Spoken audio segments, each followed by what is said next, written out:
do this on an empty stomach. So help us feed the need. Show us that UTAPS cares. Recapping the top story, residents from Primrose in Germiston on the Gauteng East Rand have taken to the streets, blockading roads with burning tyres in protest over the collapse of scholar transport services in the province. For SAfm News, I am Anne Musa.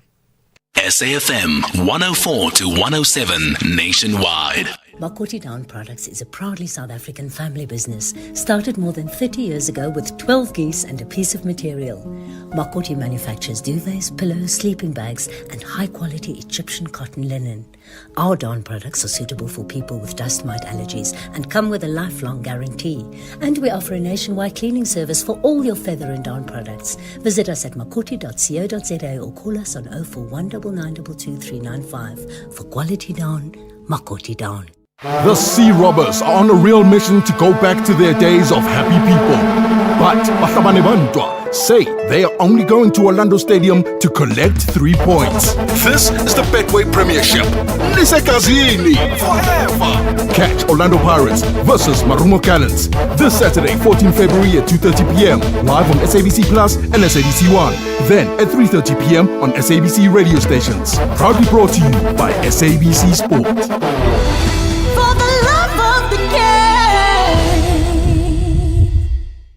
Koketso Sachane on SAfm.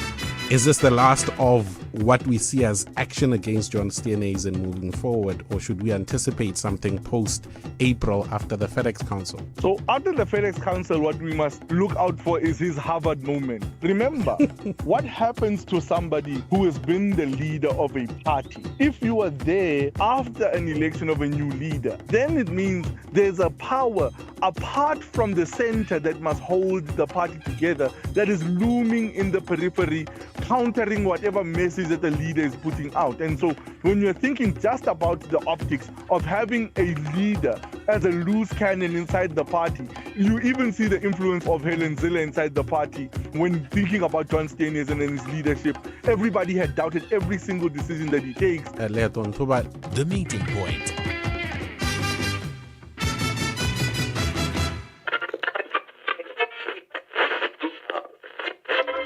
For 90 years, one voice has informed, challenged, and connected a nation. SAfm, South Africa's national English public radio station. Established in 1936 as the SABC's very first service, the A program evolving through the English service, Radio South Africa to SAfm in 1995, shaping thought and strengthening democracy. From a full-spectrum station to a trusted home of news and talk, SAfm continues to lead the conversations 90 years strong. SAfm, leading the conversations that move us.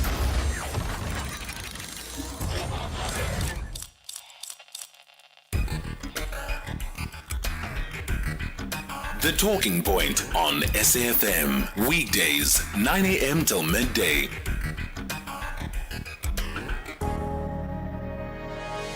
In my line of work, which is recruitment and training, I often ask people, what is it they want in life? The typical answer is, I want a good life. There is a Nigerian proverb that says, a roaring lion kills no game. What this means is you do not gain anything or achieve anything by merely sitting around and just talking about it. You do not get what you wish for. You get what you work for. It's funny, even in the English proverbs, there was one which supports this statement, but they only refer to horses instead of lions. If wishes were horses, beggars would ride. We need to work on our core values that can strengthen our work ethics. Whether you're looking for a job, a promotion, or even starting your own company. Soft skills are what our employers are looking for today. Can I trust you? Are you a professional? Are you driven? Are you reliable? These are skills that you can work on even if you're not at university. Core values can set you up on a remarkable path. Work on your integrity, sense of responsibility, discipline, teamwork, and empathy for quality.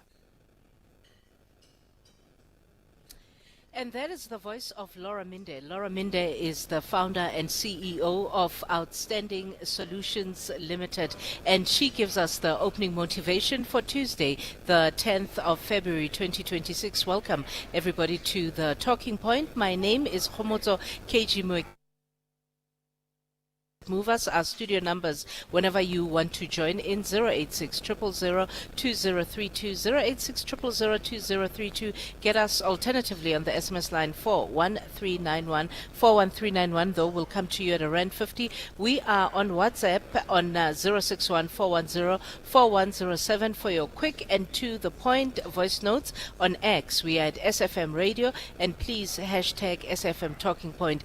So I used to think that South Africa was beautiful until I came here and I saw what I think is God's office with my real eyes. We're in the KwaZulu-Natal Midlands, and we're coming to you live from La Claire Boutique Hotel in the KwaZulu-Natal Midlands for the launch, the official launch of the Symphony by the Waters 2026 project. It is described as an innovative cultural tourism experience designed to position KwaZulu-Natal as a premier destination for heritage, for music and lifestyle tourism. So we're going to have conversations around that.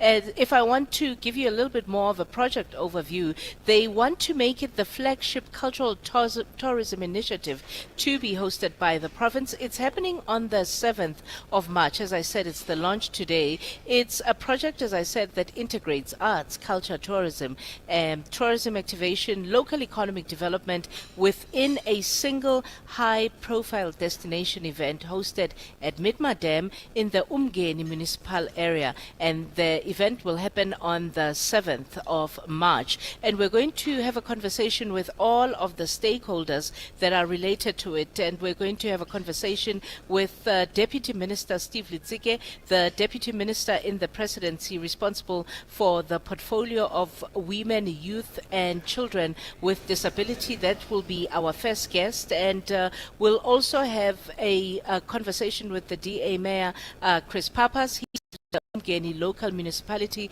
Will also involve the owner of this incredible place that we're staying at, actually one of the most beautiful boutique hotels I've ever stayed in, and I've traveled quite a bit.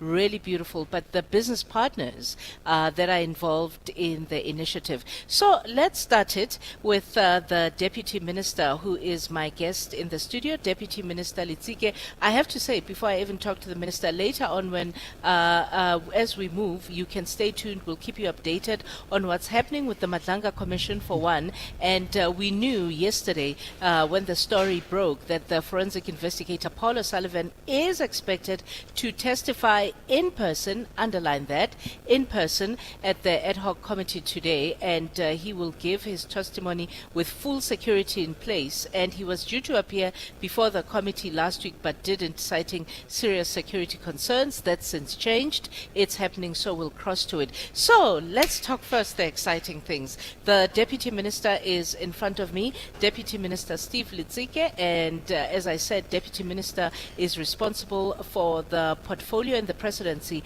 of women, youth and people with disabilities. Deputy Minister, good morning. Good morning to you, Khomoso. How beautiful is this place? Listen, you have described it very well to say this is God's office. This is God's office. Yeah. It's amazing. But then here we are with Symphony by the Water. Somebody can easily say to you, why do we need another event again? What is the value to the people of the area? How did you, as the department, get involved? Good morning. Did I say good morning? You did, Khomoso. Okay, Thank okay. you. No, thank you. And really good morning to the listeners of SAfm. And look, the most important thing is appreciating arts, creativity, environment, but also appreciating South Africa. That no one event is suited for specific area. We have to modernize everywhere. We have to reach out everywhere. And who says we must be in the urban center every time? We can't be in urban centers every time. How we got involved as the presidency and as a ministry responsible for women, youth and persons with disability. When we had a discussion with Shangas, who's the driver, the initiator of Symphony by the Water, our priority was about economic growth that targets youth, women, and persons with disability. And the discussion was really purely from that. is this going to yield results that target young people, that actually activates them? They are not going to be recipients of opportunities. They are going to be beneficiaries and drivers of these opportunities. So young people must be employed.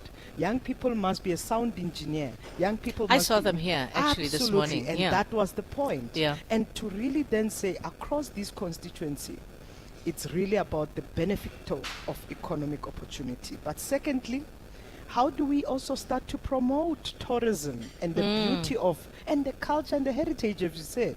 So we wanted to then say, and this is the nice thing about presidency, you've got convening powers to bring different departments, different stakeholders to really respond to social needs and economic growth. So then somebody can ask, why the symphony? Because I find that people want to homogenize South Africans. Yeah. They think South Africans only like, for example, jazz. Yeah. There's a lot of jazz festivals in our country. Sure. And there's a lot of amapiano concerts. I've noticed there's neo-soul concerts. This, for me, is my first interaction with a sort of outdoor symphony event that also, for me, interestingly enough, as a music lover, incorporates different genres, almost like an amalgamation of different disciplines and principles to come together. Tell me about why Midmar, the place, you spoke a bit about tourism. The importance clearly also is in the naming rights of the water and the area. So tell me why a symphony and the amalgamation of artists in the way that you did, because it makes for a very unique event. Listen, the most important thing is that arts, entertainment, creative sector is an economy on its own. And how do you bring it into an environment that is open to the public, that is tapping on economy as well? And you then saying, how do we use music? How do we use a different genre to actually change social realities? How do we send a message? And there's a concept that we call social behavior change. We have delivered different messages, whether around gender-based violence, around HIV and so forth as a country, using different genres. You know, you've looked at the work around Soul City, delivering message through arts. But we are also saying that let's not only just focus on jazz, amapiano, and kwaito or house. There's also symphony. Yes. This is a beautiful space. Kutlwana Masote teaches us every weekend that symphonies are beautiful. It's a beautiful. Yeah. And you've got these different artists that must be celebrated, that must be promoted, but also that must be advanced. Yeah. And we are a country of beauty, of heritage. And Midmar. Yeah. And this is in the Midlands. This is, it's like when you speak about the rest of South Africa, you have to find a space that can relate to the sound, that can relate to the beauty, but also the people. Yeah. And that's why it was interesting. But also, for I us. was saying when we were driving here, KwaZulu-Natal, and this is with all due respect to all concerned, is more than just the beach. Absolutely. Right? We're getting out of eThekwini, tap on the inlands of KwaZulu-Natal. Okay. Deputy Minister, I'm going to ask for your indulgence as I go to a quick commercial break. And when we come back, we talk the intergovernmental and public-private collaboration that drives this initiative. We'll continue our conversation in a short while. Sure. Tired of paying more than you need to for your car insurance? Jason, a 45-year-old OutSurance client, is saving big on his 2025 Hyundai i10. That's true. OutSurance, they saved me an incredible 520 rand. And if you're claim-free for 3 years, you get an out bonus. More and more and more out. How much could OutSurance save you on your car insurance? SMS out to 30754. That's out to 30754. Saving so much every month, around 640 rand. That's right. 27-year-old Liam saves an unbelievable 640 rand a month on his 2020 Ford Ranger. Enjoy benefits like panic assistance, which sends the nearest medical or armed response unit to you wherever you are.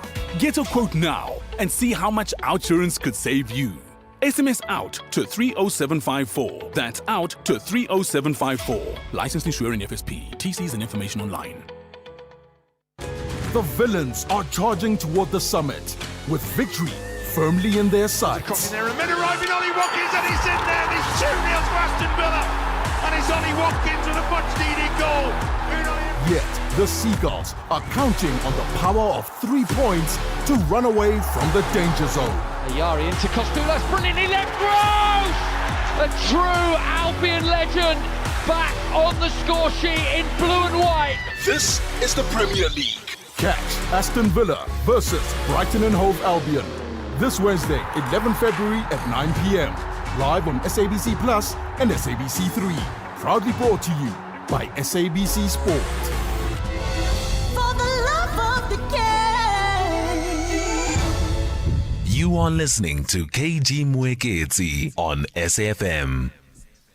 So welcome back. We are in the KwaZulu-Natal Midlands, and we're here for the launch of Symphony by the Water, which takes place on the 7th of March. And we've been in conversation with Deputy Minister Steve Litsike, who is Deputy Minister in the Presidency responsible for the portfolio of women, youth, and people with disabilities. Minister, I wanted to bring an important conversation on the table around public-private collaboration with intergovernmental effectiveness, because there clearly are a lot of other stakeholders outside of government. And when you sat and made the decision to participate, you had to open that door to a public-private partnership. Tell me about the importance of that.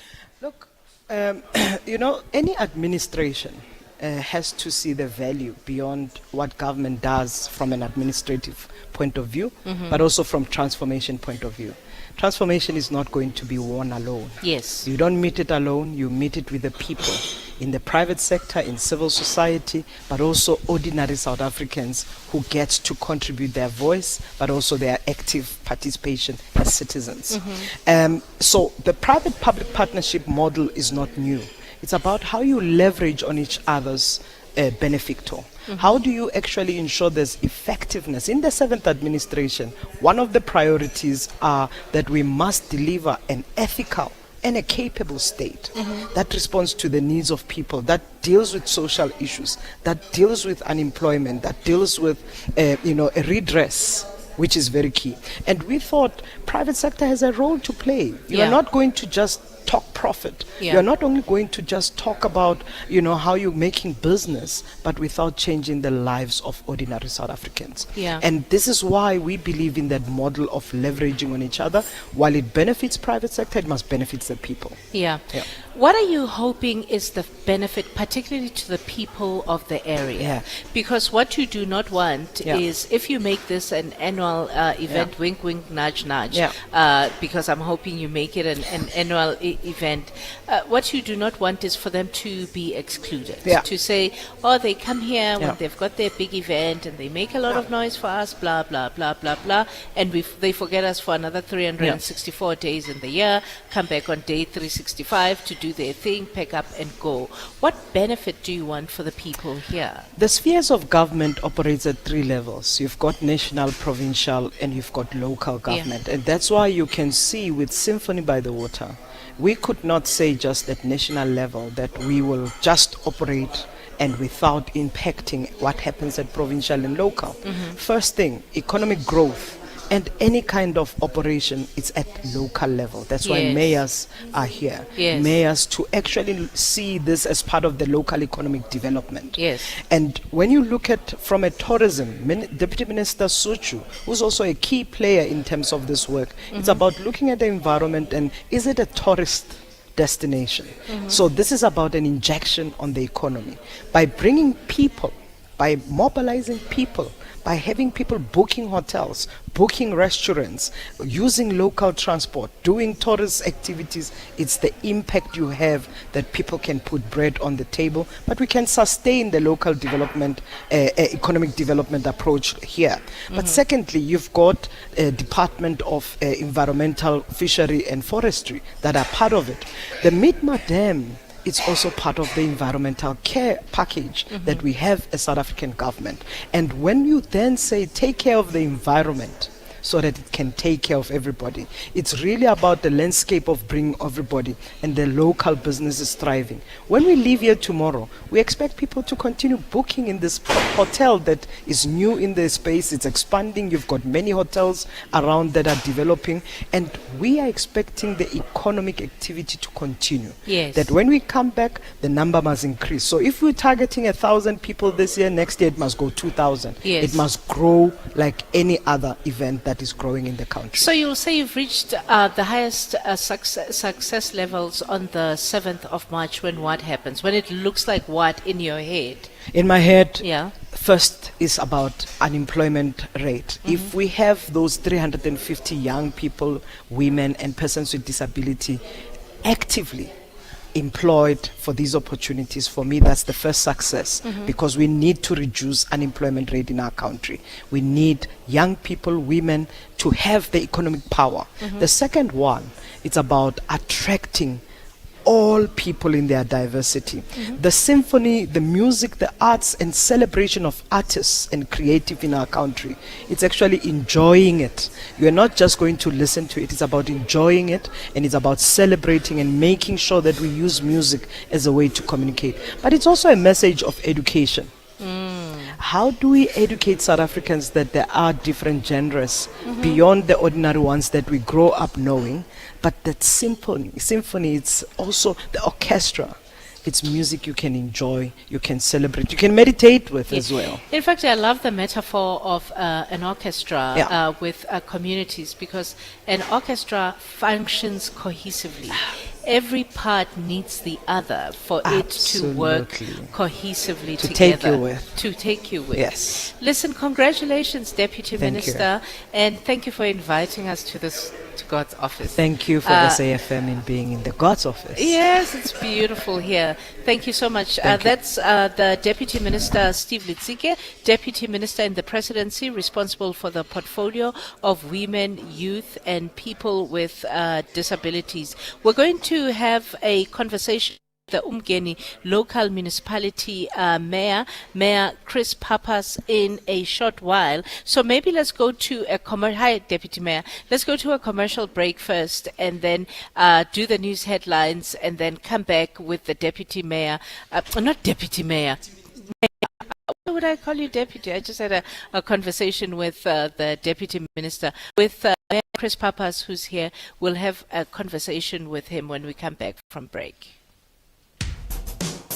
SAfm has signed a code of conduct that is enforced by the Broadcasting Complaints Commission of South Africa. Under the code, we are committed to giving news that is accurate, comment that is fair, and programming that is not harmful, does not amount to hate speech, or contain violence or explicit sex. If you think we are not living up to that code, then you can inform the Broadcasting Complaints Commission of South Africa. Direct any complaints in writing to the Broadcasting Complaints Commission of South Africa. PO Box 142365. Craig Hall 2024. Fax to 011-326-3198 or an email to bccsa@nabsa.co.za. For more information, please visit www.bccsa.co.za. Chair, Commissioners. Thank you. Thank you, Chair. Chair, before we begin, we had stopped at PN 19, which is PN 19 from Mr. Ngqiza's statement, which was the IPID response letter. But just before we deal with that, there's some housekeeping. A document has been added to the supplementary bundle. I have discussed it with Mr. Behari and given him an opportunity to consider the document, and he has done so. And that document appears in the supplementary bundle at pages 87 to 91. 86 to 91. It is an email trail with a draft document attached to it, Chair. We'll deal with it in Mr. Behari's evidence shortly.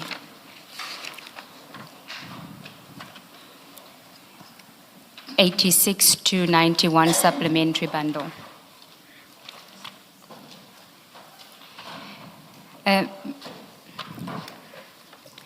Mr. Behari, As I said, we were busy with PN 19, which was the 13 December 2023 letter addressed to IPID, which you had indicated in your evidence had not been sent to IPID. Do you recall that? I do. And Commissioner Baloy had dealt with some aspects Robert, just a moment. Do you see that we are struggling to find our files? Just bear with us. My apologies, Sorry about that. It's supplementary bundle page? Page 86 to 91.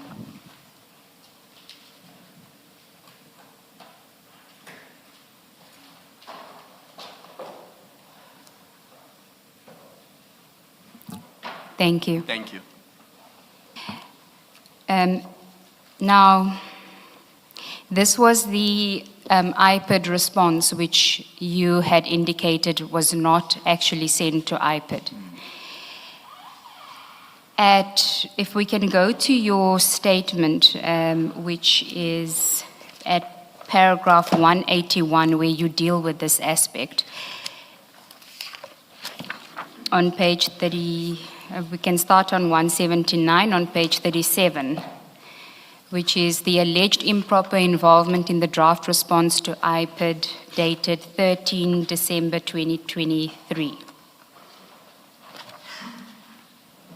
That's correct. Sorry, which bundle are we looking? His witness statement, Commissioner Baloy, page 37. Mr. Behari's. Yes, Mr. Behari's statement. Okay, and paragraph? Where he, Yes, I see that. paragraph 179, where he deals with the alleged improper involvement in the draft response to IPID dated 13 December 2023. Thank you.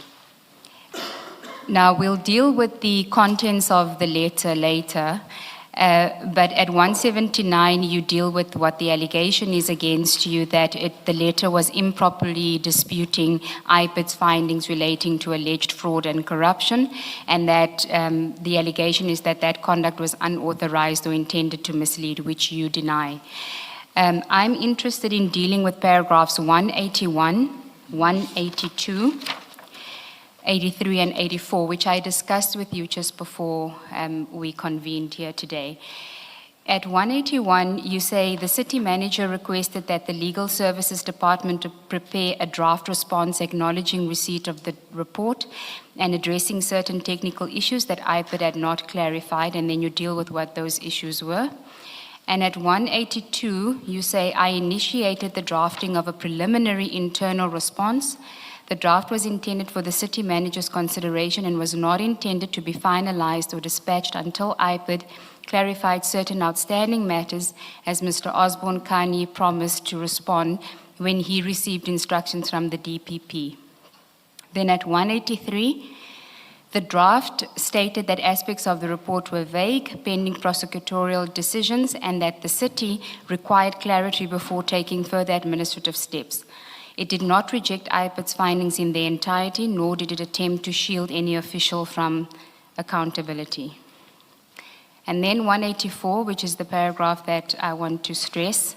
Importantly, the letter was never sent to IPID. It remained an internal draft and was withheld precisely because the city had not yet received the necessary clarifications from IPID regarding the confidentiality classification of the report and the prosecutorial status of certain matters.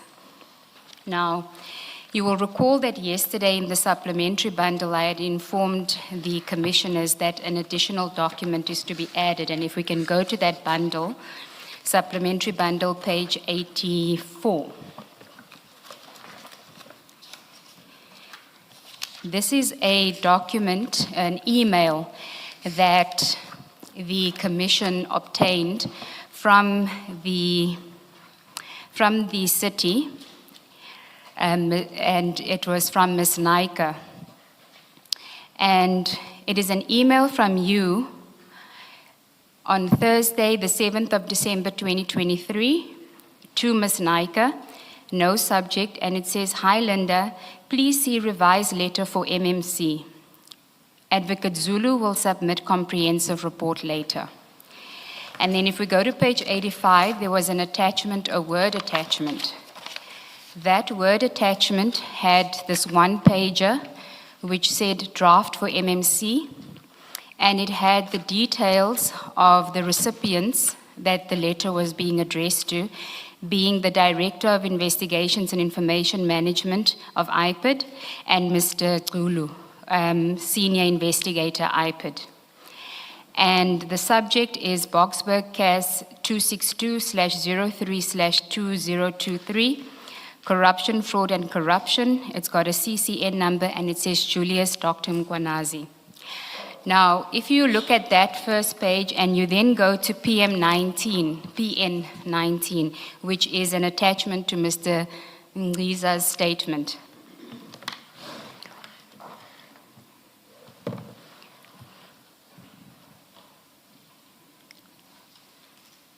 It's page 344 of his bundle, PN19.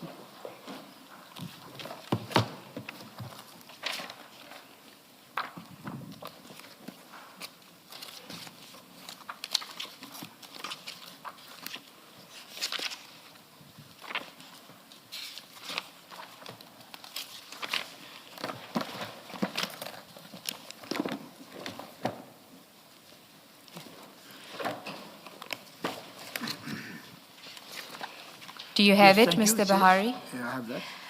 Can you keep both documents open? And can you read the first paragraph of the draft for MMC and confirm that that first paragraph is consistent with the first paragraph in PN19, which is the document that you said was an internal draft document? Can you read that one paragraph that appears on page 85 of the supplementary bundle? Do you have the supplementary bundle, page 85? Yes, must I read it out? Yes, please read it. Okay. The supplementary bundle talks to a document. I refer to your memorandum, 1 September 2023, attached to addressed to the Chief of Police, Ekurhuleni Metropolitan Department. This report was submitted to me during a meeting called at the Office of the Executive Mayor. Despite the manner of your approach being irregular, having excluded the HOD, HR, and city manager as accounting officer, I nonetheless received the report and annexes. It's the same that's contained in the 344, which is yes. And it says, I have since referred the report for consideration and implementation of the findings. So this document, that one pager, was sent to the MMC, and that MMC would be Masuku, isn't it? Community Safety. That's correct. Now, your evidence was that this document, PN19, was an internal document intended only to be for internal purposes. Did you consider MMC Masuku to be part of the internal process? Not at that stage, ma'am. MMC Masuku would have been then, the internal would have been for us at legal. But MMC Masuku is overall, because she's overall in charge. Then she would be then, apart from legal, she would be the next link, yes. Okay. Then there's another document on page 86, and then I'll ask you to address the commissioners on your version in your affidavit. Page 86 is another email which we've just included in the bundle this morning and which I discussed with you. It's an email from Ms. Linda Naiker on the 30th of November 2023, and it's addressed to Keletso and to Maureen. You are CC'd, one of the people that are CC'd on this letter. And the subject says forward draft response. And it says, Dear Keletso/Maureen, reference is made to the meeting held with EM and MMC, amongst others, on 09/12, which I assume to be the 12th of September. Attached hereto is the draft to be placed on MMC's letterhead, followed by her signature and transmitted to the addressee. There was an attachment, and if you go to the attachment, it's the next page, page 87. The top of the page says draft for MMC. It has the addressees being the two IPID representatives, and it has the exact same subject matter as PN19, which you said was an internal document not intended to be sent. And so if we go then to page 91, it has, we extracted the properties of the file to see who the author was, and it has your name there as the author of this document.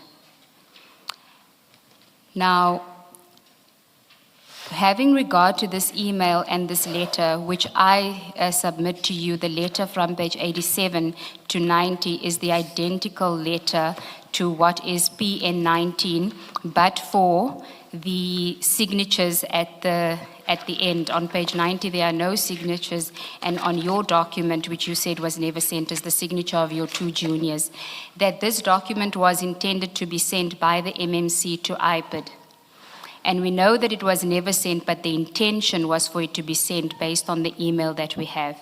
In light of that, do you want to reconsider your version in your statement where you say that it was never intended to go out?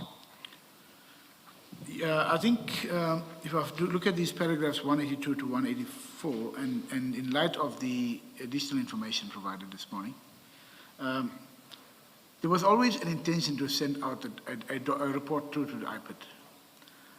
At that stage, I received a report from the divisional heads to say it was never sent to us. But clearly the intention, as you point out now, and having looked at the matter, was clearly a document in its final form, which could have went from the city side or from our side to the city manager to MMC, and MMC to IPID. Yes, I will accept that. You will accept what? I'm accepting that it is a document that was ready in the stage to be sent out externally.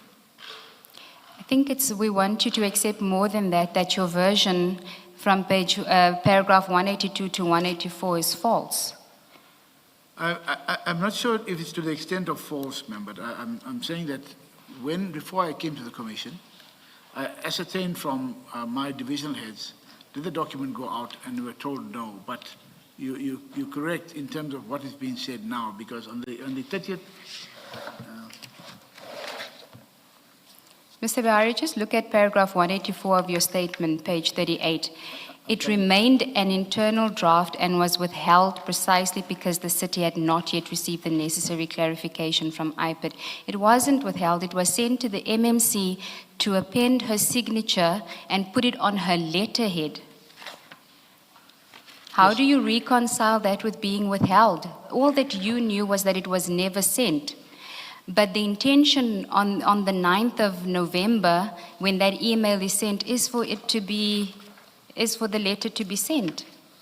The intention on the letter of the 30th, or the email from Linda Naika, was to say to the intention to be sent. I agree.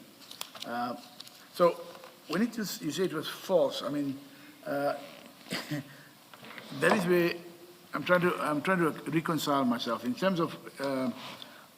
Importantly, if I look at 184, importantly, the letter was never sent to IPID. It remained an internal draft, and now when I look at it, but it was, if I correlate it back to the letter or the email of the 30th of November, clearly the intention was to send it. So, let me make the concession, say, okay, it was contrary to that. If it's false, in terms of what I said in 184, I accept that, yeah, I'll accept it from that. And then paragraph 185 of your statement, the allegation that the draft represented an official stance by the city is incorrect. It isn't incorrect. That was a position that was the official stance by the city, because it gets sent to the MMC to put on her letterhead, to sign and to send to IPID. That must be their official position. I agree. Now, you obviously were aware of these emails because you copied in on that email that I had shown you. Why did you not address that in your statement at the time when you were preparing this? At the time of preparation of the statement, the last conversation I had was with my divisional heads, and they confirmed that the document had not gone out. I did not have these documents. I could not access these documents, and hence I would have probably put that in my statement had I had access to that, because as at the 2nd of December, when I received these documents, the statements, and all of the evidence bundles, I tried to access all my emails, and I couldn't get access to this because there was an incident where my emails were being deleted. But I don't want to make too much on that issue. This year, as I've seen it now, I accept that it's a document generated by myself, and it had, so I didn't have insight into this when I did my statement. And when did you first become aware that the letter had never been sent to IPID? Because it suggests that when it's sent to the MMC to put on her letterhead and to sign it, that it would be sent. For some reason, it wasn't sent. When did you become aware that it wasn't sent? There was another email that, the only trail I could get, there was an email sent out by Division Head Nkwating to IPID. That will give me a timeline, because a few days before I asked them, have this been sent out? Because I saw the signature. I saw this document here in 344, which was signed by them. And I asked them, has it been sent out? So timeline-wise, I can't give you the exact date, but there is an email that went out. I will try and track that, and I can say, but it should have been only last year? I think it was only last year, yeah. Okay. So the letter seems to have served two purposes. One is for the MMC to send it to IPID, and for some reason it wasn't sent. But then there must have been a second reason, because if we look at PN 19, where it had draft for the MMC, it now has Office of the HOD. So this is now, it appears to be a document that would go out from your office. Yes. But then if it's worded as I referred to, so there's one author. But if we look at the signatures on page 348, it has your two juniors. Yes, ma'am. As I said, the document, after initially receiving the IPID report and engaging with that, I did hand it over to my divisional head, Zulu. So between him and Mukwating, they then drafted the document. I wasn't around when he was signing the document on the 13th of December. I only, after that, when I inquired, as the matters came out onto the open to resuscitate the Mkonazi matter, I asked him, but how far are we with that? And then he told me, no, it has not gone out. He provided me a copy of the document, and that is when I'm saying. But yes, it's I. If I had had the time to discuss it with him, I would have been the author ordinarily, or the secondary person signing overall. It will come then from the divisional head who drafted the document, and then I would have signed. So you don't know why PN 19 was signed by your juniors, and you don't know who it was sent to, because it must have been signed for a purpose. No, I'm not aware.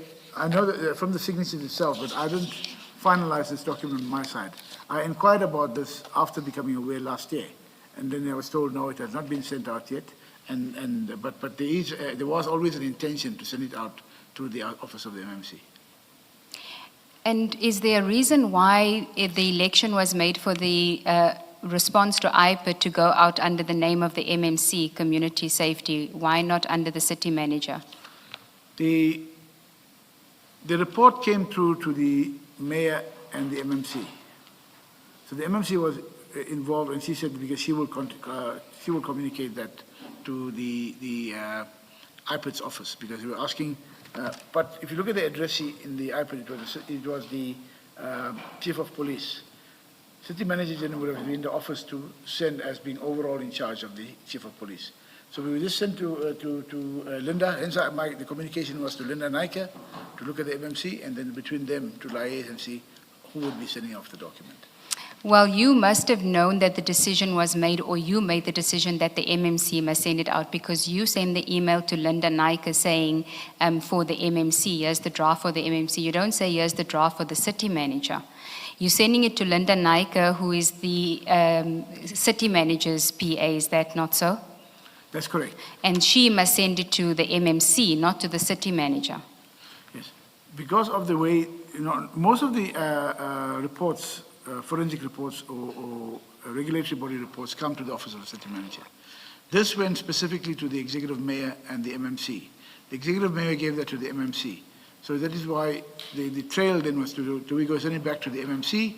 And then if the MMC said, no, I want it as an administration, she would have referred. So it would have been between the city manager and the MMC. I want to suggest to you that the MMC was, the decision was made for it to go under the MMC's name in order to disguise the fact that it was really the city manager's position, but she couldn't officially put that as her position. The letter was protecting Commissioner Mkwanazi. It was defending the allegations of fraud and corruption against him, and she didn't want her name under that letter. Chair, I can't, to the extent of what is described in, but I can't discount that as well. But the instruction was to give it to, my engagement was with the MMC's office, Mr. PA, and I've engaged with the MMC as well on the issue, but I can't discount the fact that the city manager did not, decided not to do that. But I was a direct communication with the MMC, especially because it came through the political side. One of the issues that the city manager was very annoyed about was why was this report gone to the mayor and the MMC, and it could have been then directing that way to the MMC's office. So since you received it, you deal with it. But I just follow the instructions. I engaged with the MMC, I engaged with the city manager, and then I said send it to the MMC. Hence the letter said to Linda to send it to the MMC.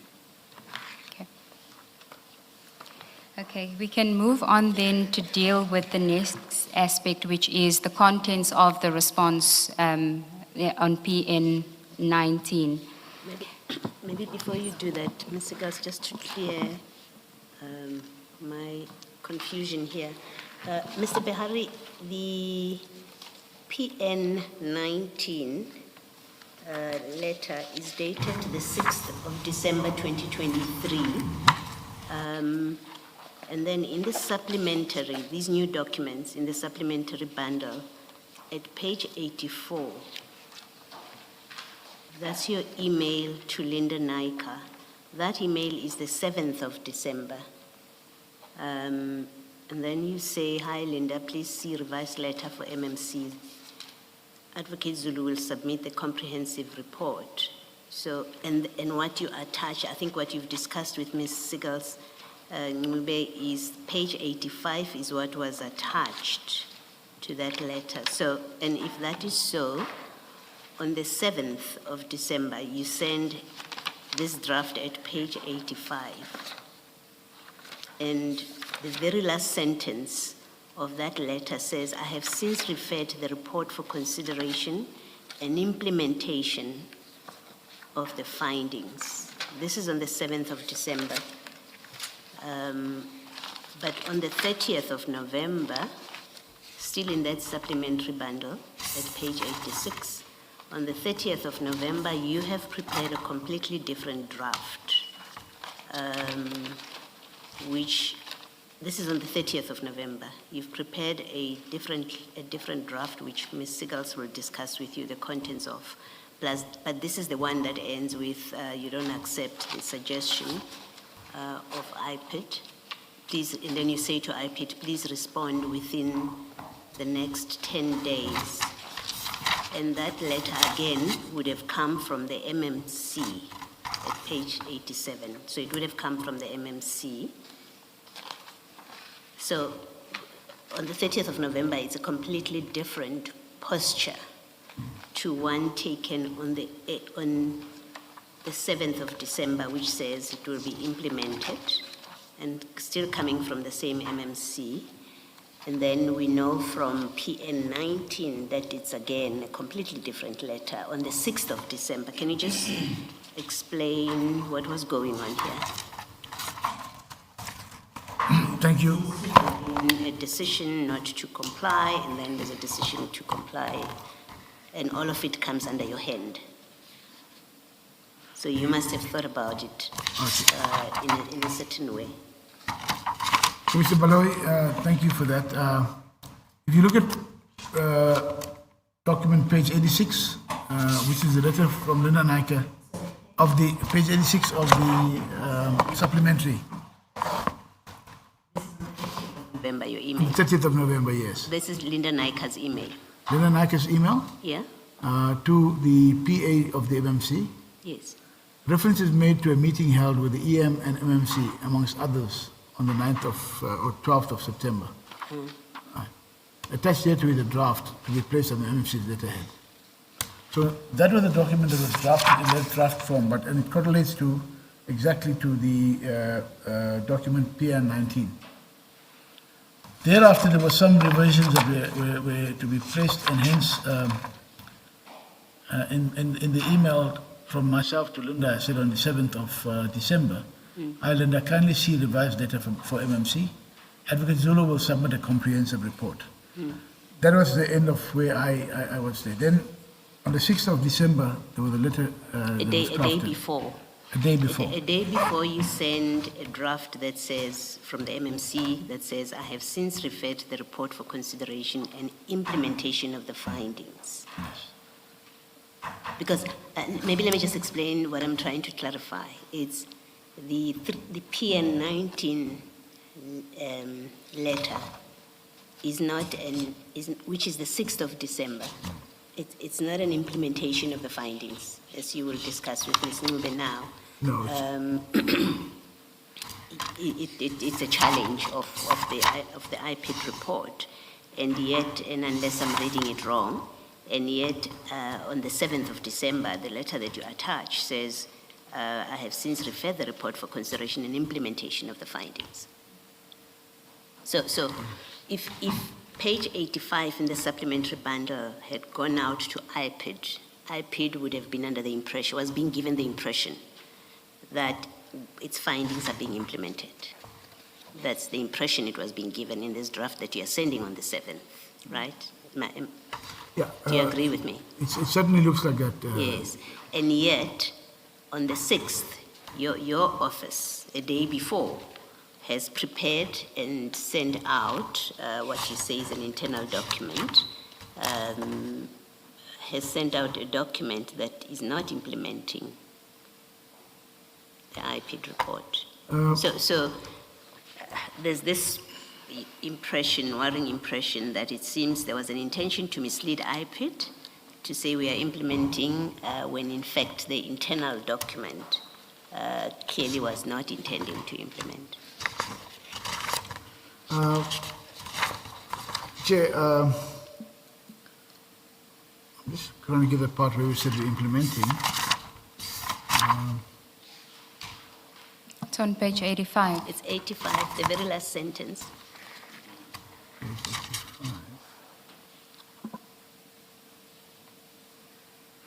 Okay.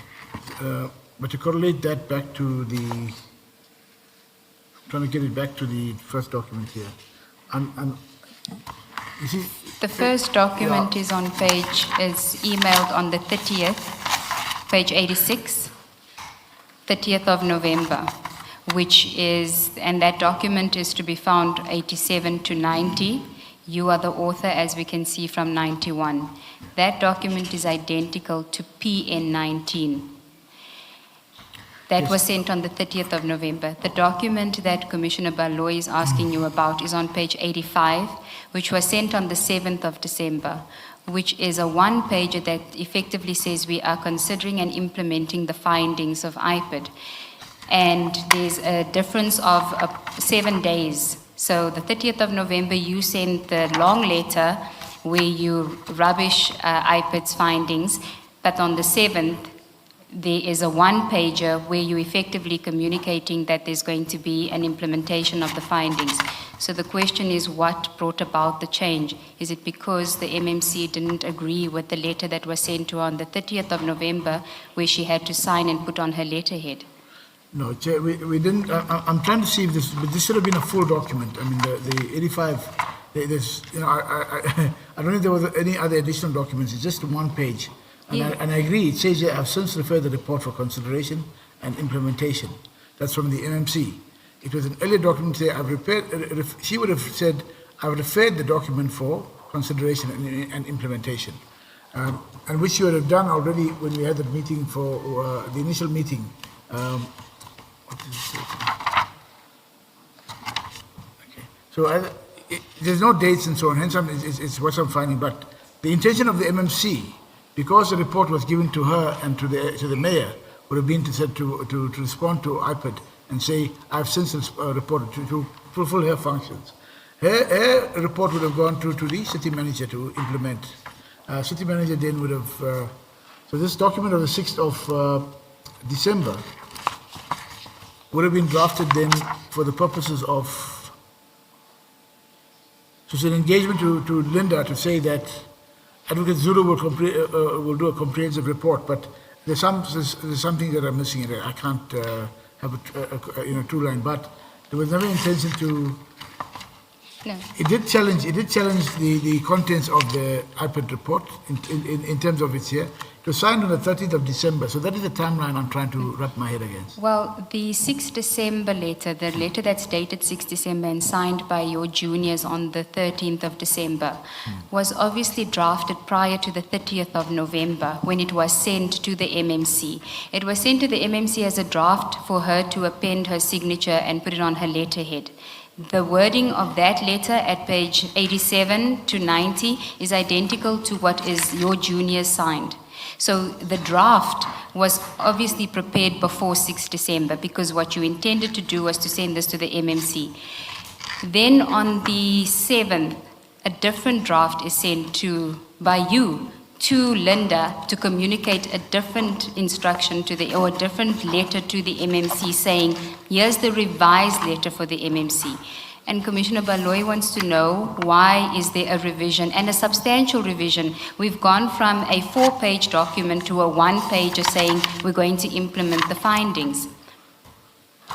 So the 1-pager, as I said, I would not have, in my sense, only had a 1-pager document to implement the findings. Hence, I don't know where and what is before me, of course, is I can't dispute this now. But in terms of what there's no document where even this document is unsigned, or there's no indication of who's drafted this document. But it would have went more to that. But I have since referred the report for consideration and implementation. That would have been then an initial assessment, I believe, to the IPED to say that. Then there were the follow-up documents that would have been drafted in this regard. I'm not aware, as I said, I don't have the full documents on that 1-pager. It seems to be an unfinished document. But Mr. Behari, can you go to page 91, which is the document properties of the long letter, the long draft, which has your name as the author. Do you see the title of the document?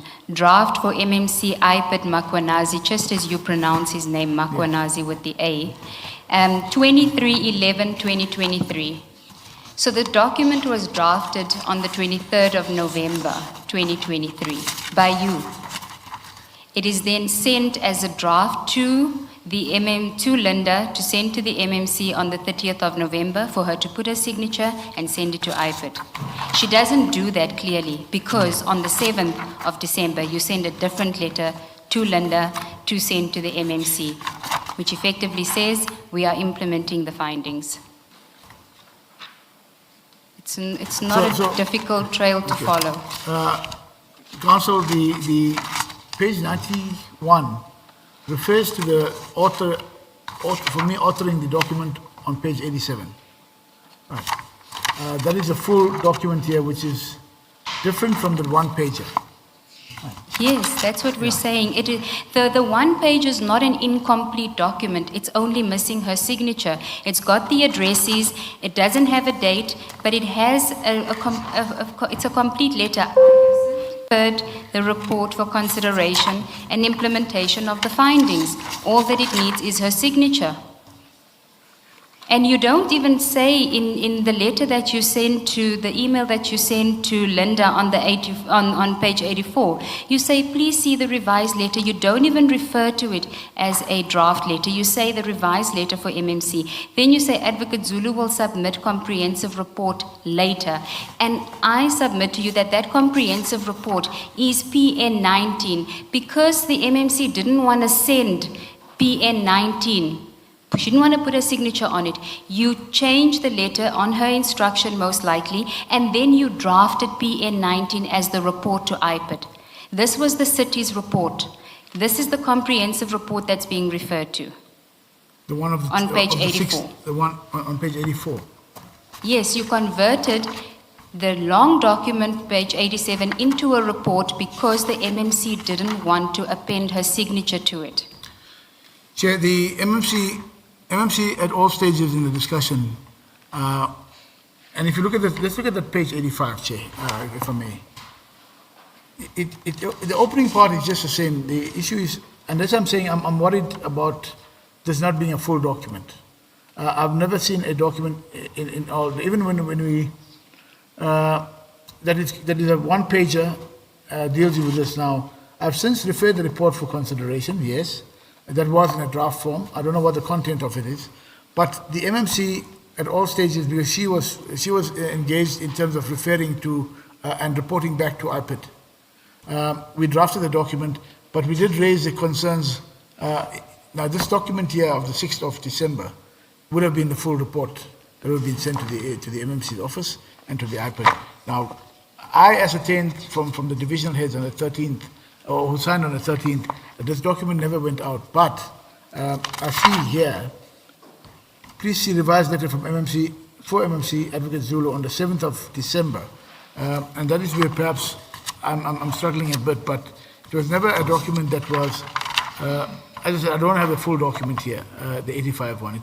I've never done any document in this time. The trail that you're referring to on page 30, on page 91, refers to the other document on page 87, which then seems to be the one document that comes over. Is the page 87 document, the draft there to MMC, is the same document here with 344 PN19, which has the issue of the office of the HOD. So there was clearly an intention to send this through to the IPID. We drafted the document, but I ascertained from internal staff it never went out to IPID. And I don't know what was the reason for that, but from having deleted this document here and then transposed it, it would have been, and even there, it doesn't come from the office of the HOD. I would not have sent out a document. So these are some of the issues I found that after I became aware of this, in fact, only last year, when I should have been more prudent and followed up and said, where's the documents? Why have we not sent it out or whatever it is? But that was never done. But it was not for, and I say the one pager, I can't for the, is there no email trail for that or trail for the document preparation for that one pager as well? I'm just checking if there's something like that. Yeah, Mr. Barry, I'm not sure what it is you're questioning about the one pager.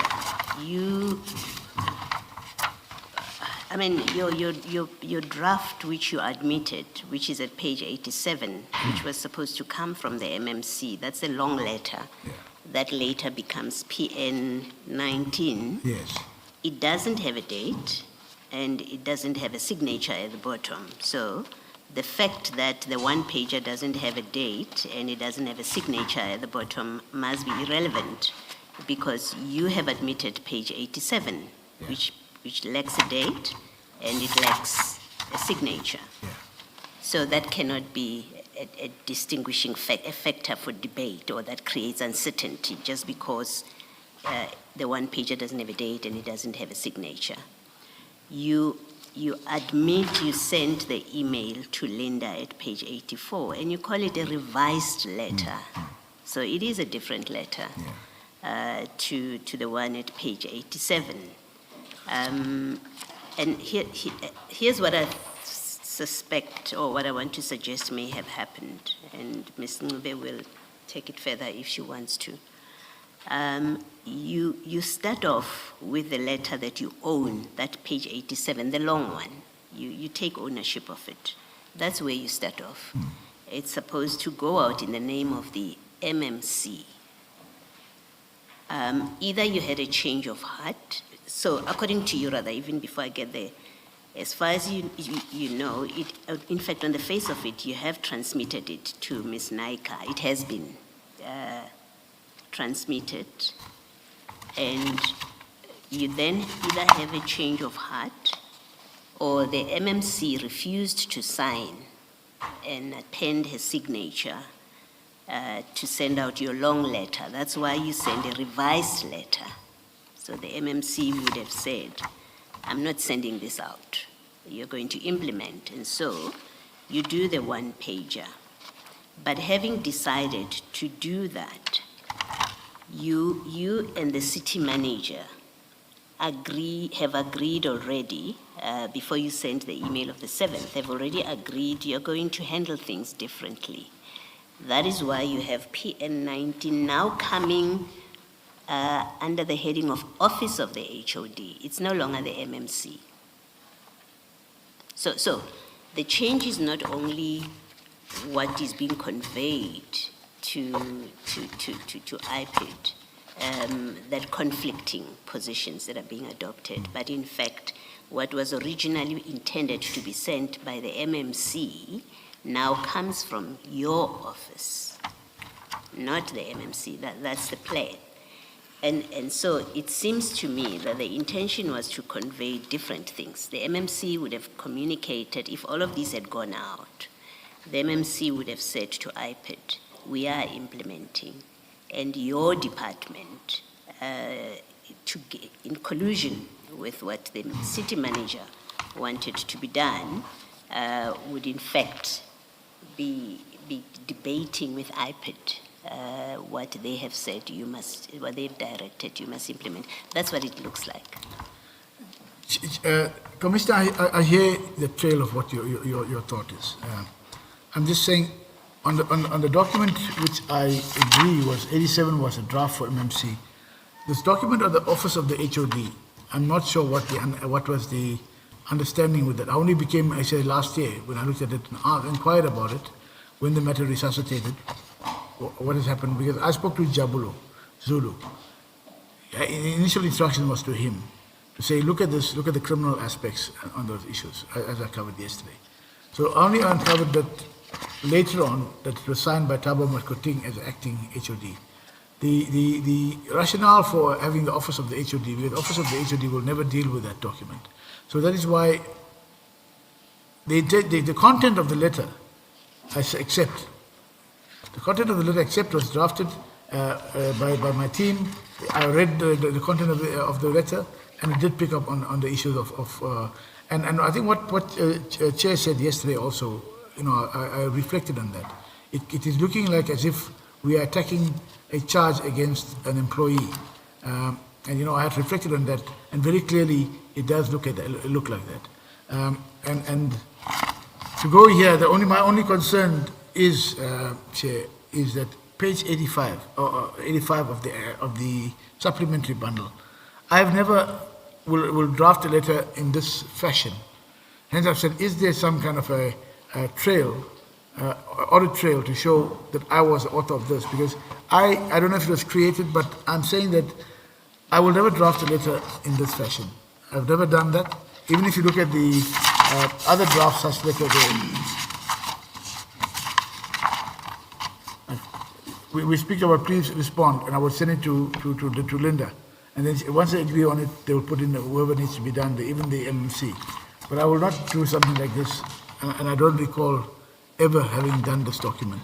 Yeah, well, your email says it's a revised letter. What would you have revised? What would have been the revision? That at least you must remember.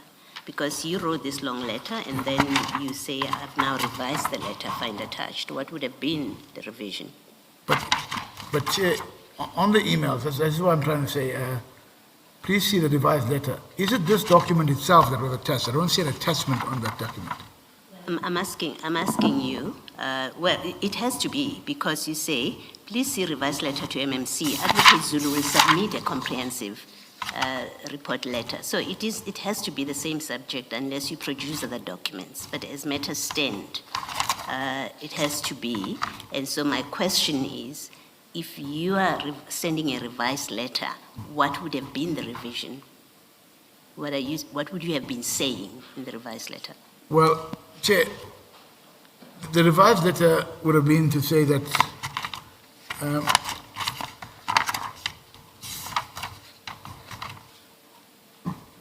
as I said, I can't see the attachment, but let me not, for the sake of I can't see the attachment or the proper document here. If this is a revised letter, it doesn't seem to me a document I would draft on its own, standing on its own. It could be a letter just for the MMC to have written to them to say, we are implementing. And then subsequent to that, there would have been another letter prepared for the MMC or the city manager, depending on the arrangements for it to go out. But if it's said that this is a revised letter, I don't see an attachment on the email, which would normally be there. But let me. I don't want to take it further. Let me just say the MMC would have said, and the MMC did indicate from the beginning that she wanted to. We must implement the report. You say she did indicate, that she wanted implementation of the yes. IPID report. That's correct. Okay. So I think with that now, then page 85 would make sense then. If she had indicated to you that she wants to implement, then that last sentence in page 85. It'll make sense. It makes sense. It makes sense. Save for me on the other stuff. I think it'll make sense. Yeah. All right. That last sentence says, you remember that first paragraph, you've agreed it's exactly the same as the first paragraph in PN 19 and in your long letter. And then the last sentence I'm referring to says, I have since referred to the report for consideration and implementation of the findings. That's the last sentence in that one-page letter that would have come from the MMC but drafted by you. And what I'm saying is then that last sentence that I've just read now is then consistent with what you're saying, that the MMC did indicate to you that she wanted the report to be implemented. Yeah. All right, thank you. Thank you, Mr. Sorry, Ms. Sigels Ngube. Mr. Behari, you say you would never have written a letter of the nature of what's on page 85. For argument's sake, not that I'm accepting what you are saying, but for argument's sake, give us what you wrote, because you must have written something. You write the email to Ms. Linda Naika, and you say, please see revised letter. If what is attached to that email or appears to be attached to that email is what you say you would never have written, give us what you wrote, because surely there must have been something that was attached to your email to Ms. Naika. Give us what you attached. That is where which was revised and therefore no longer the long letter. Give us what you attached. That is why, Chair, I'm saying that in the document from me to Linda, usually when you attach a document, there is an attachment on that. I don't see it here, and I can't at this stage even give you any other document for that. But so that's hence I'm saying, let me accept that the MMC, the attitude was to implement. Hence, I'll support what was said here in the document. But I know that I don't normally usually write, unless it's I'll do the full document, and I'll do any additions, only parts that need to be edited in the document itself. But this seems to be just by the MMC saying we will implement. Then there were subsequent reports thereafter. But as I said, I can't. I'm not sure that answers me, but I'll leave it.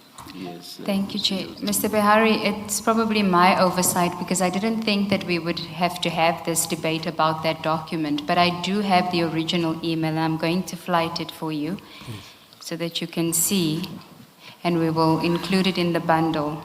This is your email on the 7th of December 2023 at 13:01 to Linda, and there's the attachment.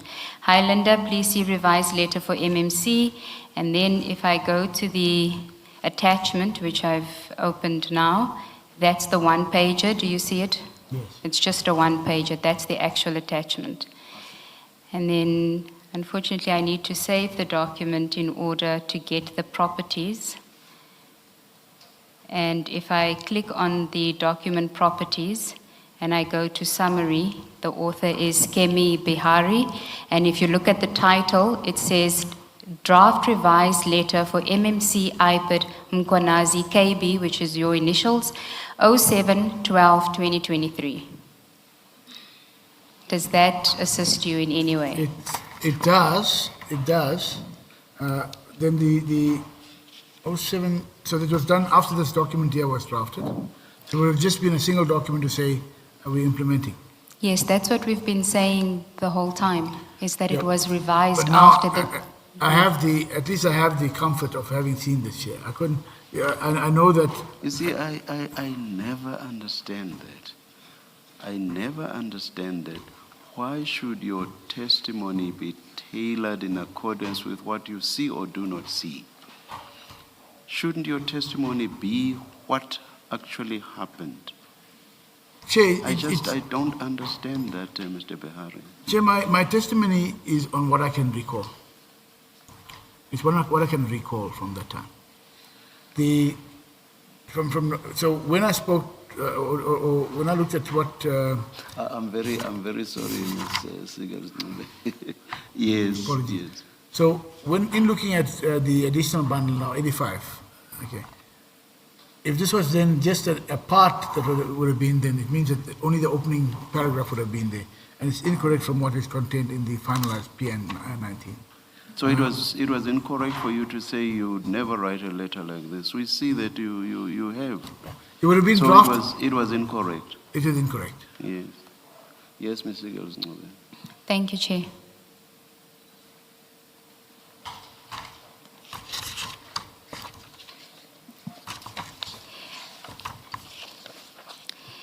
Commissioners, I'll be guided by you whether we need to go through the contents of the letter, because I think we dealt with the contents in a different context when we dealt with the... No, please do. I actually also have quite a number of parts circled in that letter, so Okay. I think we should give you the first part.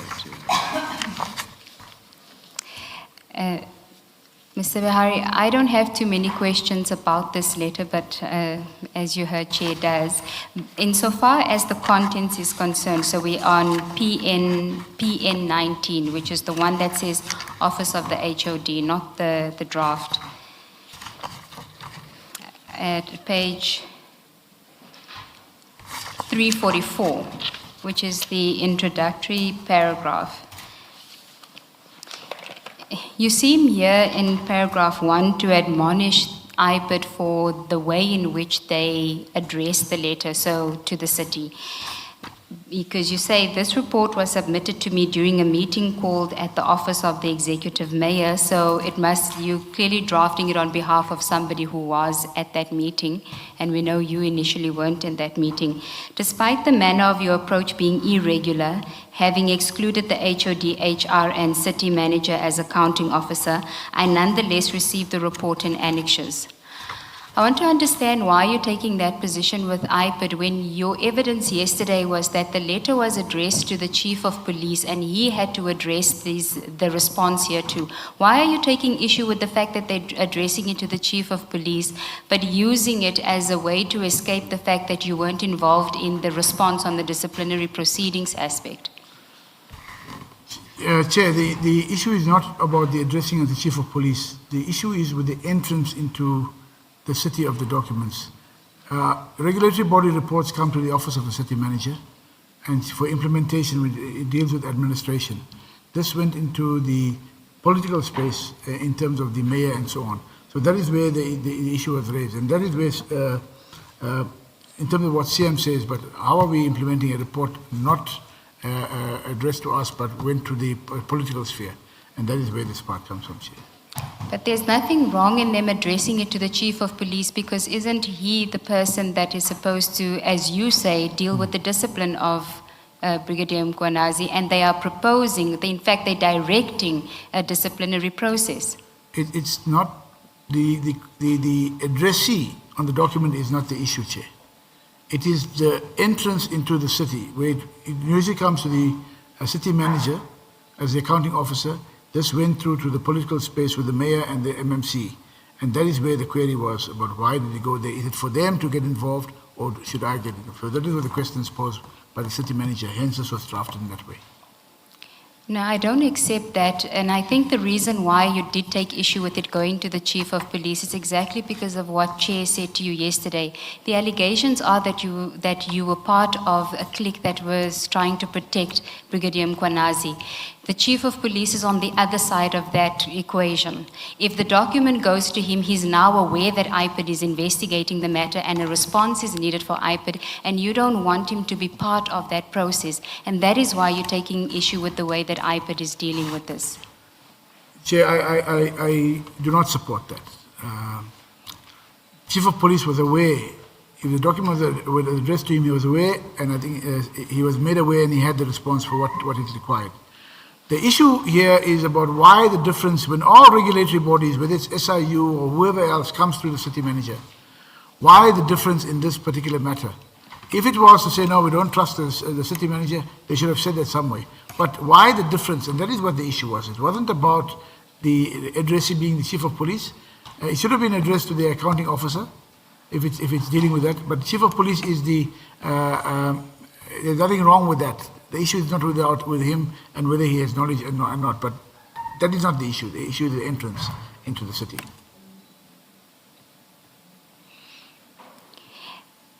Then if you go to page 345 of the letter, Ms. Nube, maybe yes. before you do that, if you could just remind us, either you or Mr. Behari, this thing that which you're dealing with in that paragraph 1 is the IPID letter addressed to the executive mayor MMC.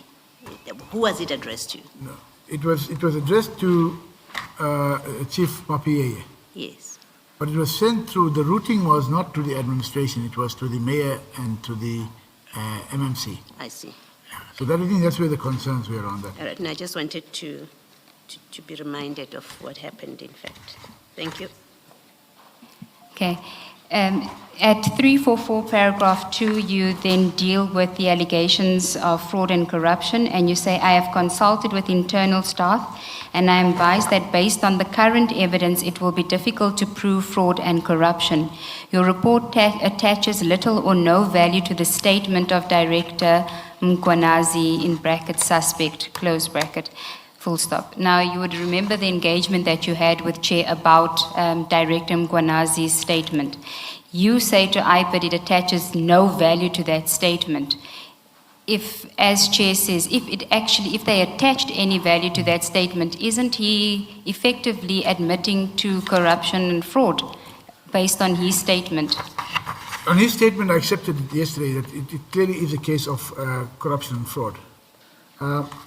Yeah, but to what extent was we going into that? Not corruption so much that we could find, but even on fraud. And that is why I've asked to look at both the elements of fraud and corruption and trying to link it to the statement from the IPID, all the witnesses in the IPID, as well as that of Mkwanazi. So this is basically drafted then to look at what were the possible issues for us would be going forward in implementation of that. So it wasn't to say that, and again to come back to having considered what Chair said yesterday, it could be looking as if we were putting it on a defense. And I say, and I accept that there could have been the way it is now being looked at, but it could be we're putting a defense. But if it's for implementation by the city, we need to look at how we can cover all the bases in that. No, the paragraph starts by saying it will be difficult to prove fraud and corruption. Then you say your report attaches little or no value to the statement of Director Mkwanazi. What you're effectively saying is you haven't considered his version, or you haven't put sufficient weight on his version, because if you did, you would have the same view as us that it will be difficult to prove fraud and corruption. You're not saying what you've just said now. In this letter, that's not what you're saying. No.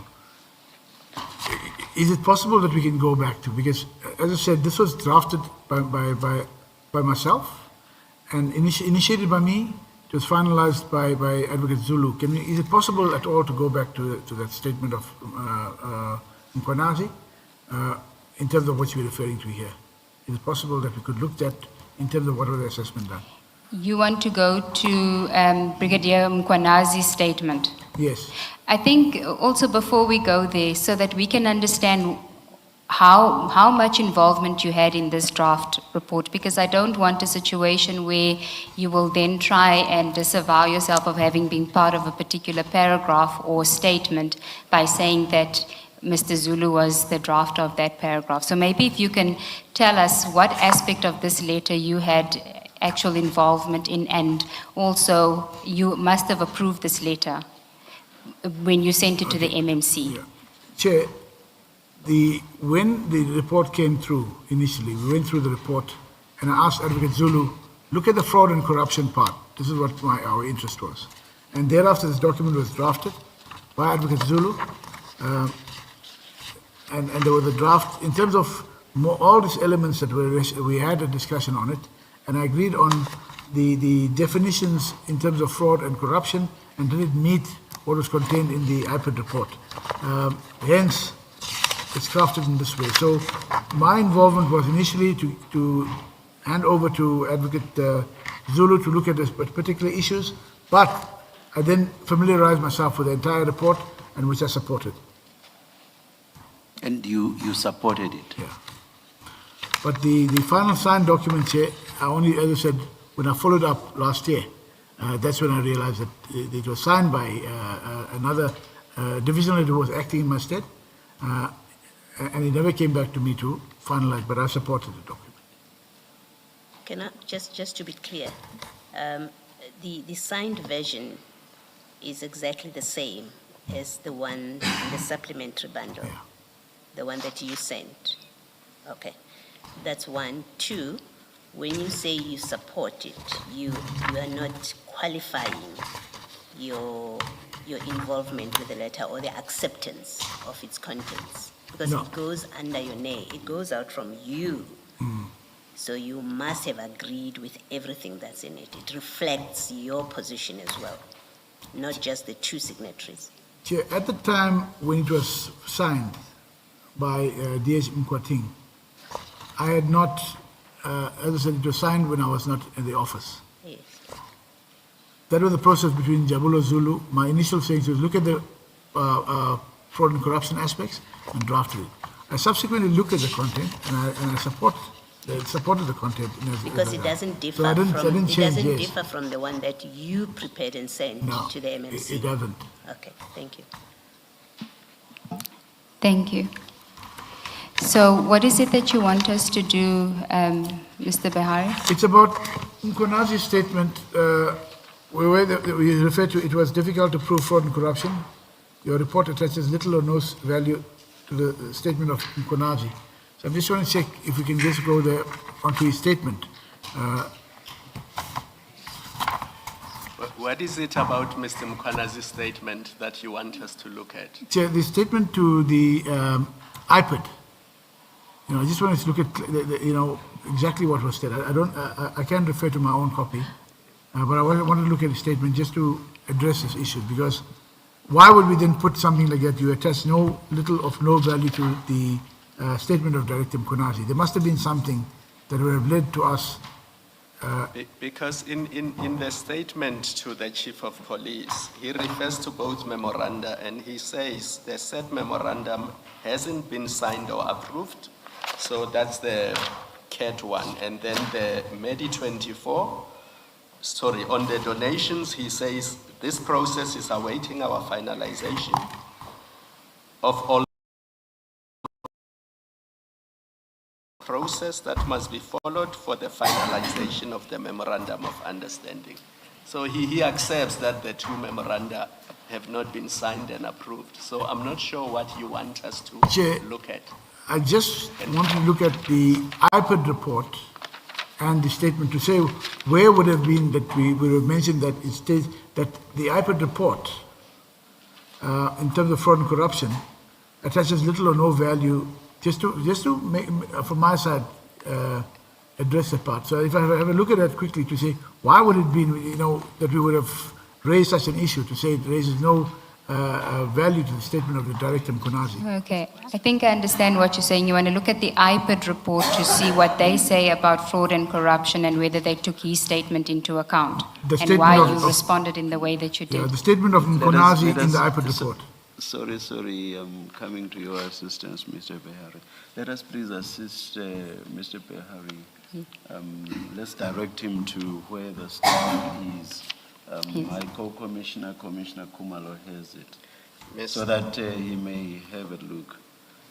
Chair, I also understood Mr. Behari to say he wants to look at the IPID report here, where they suggest, where they speak about fraud and corruption and why he would then say, okay, so the IPID report is the one we've been JM19, which is page 101 of Mr. Mapie's annexures, and then Commissioner Kumalo will give We'll assist with yes, Brigadier Mkwanazi's statement. Yeah. But whilst you are at it, Mr. Behari, once you find the statement, I want you to show us where in that statement we are to find the sort of exculpatory material that would have led you to say your report attaches little or no value to the statement of Director Mkwanazi. And you making the point in the context of a suggestion that it will be difficult to prove fraud and corruption. You can only say that if in the statement that you now want, there is that sort of exculpation. I hope you will show us where that exculpation is. Thank you, Chair. That is the purpose why. Because it's pointless for you to say little or no value is attached to that statement if that statement does not show the sort of exculpation that says it will be difficult to prove fraud or you get my point. That is what I'm trying to so get So let's wait for you to find the statement and let's see you show us that exculpation.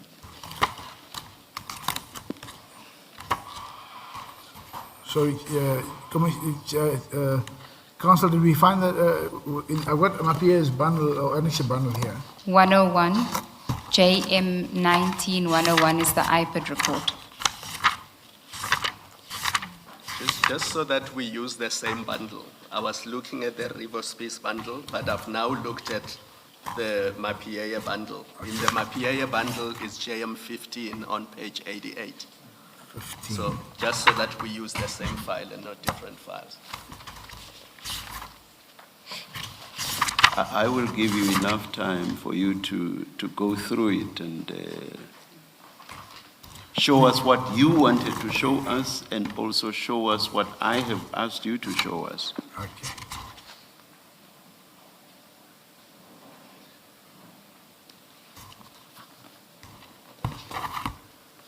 See, on page 88, Council, is this the letter that Mapie, wasn't there also an affidavit that Mapie, that Mkwanazi did in the IPID, when IPID spoke to him? Not that we are aware of. The IPID report simply speaks about Commissioner Spies having conducted a preliminary investigation. It doesn't speak of them having interviewed Brigadier Mkwanazi at all or obtaining a statement from him, unless you are aware that that did happen.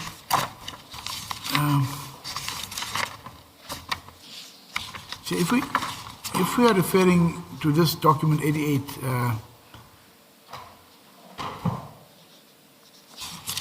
I just want to see, if I may say, even if it's 5 minutes, just to try and see, because I do recall there was an affidavit where IPID approached. What did you say about 5 minutes? I'm sorry. If I may just look at some other information, because I do recall there was a document where IPID interviewed.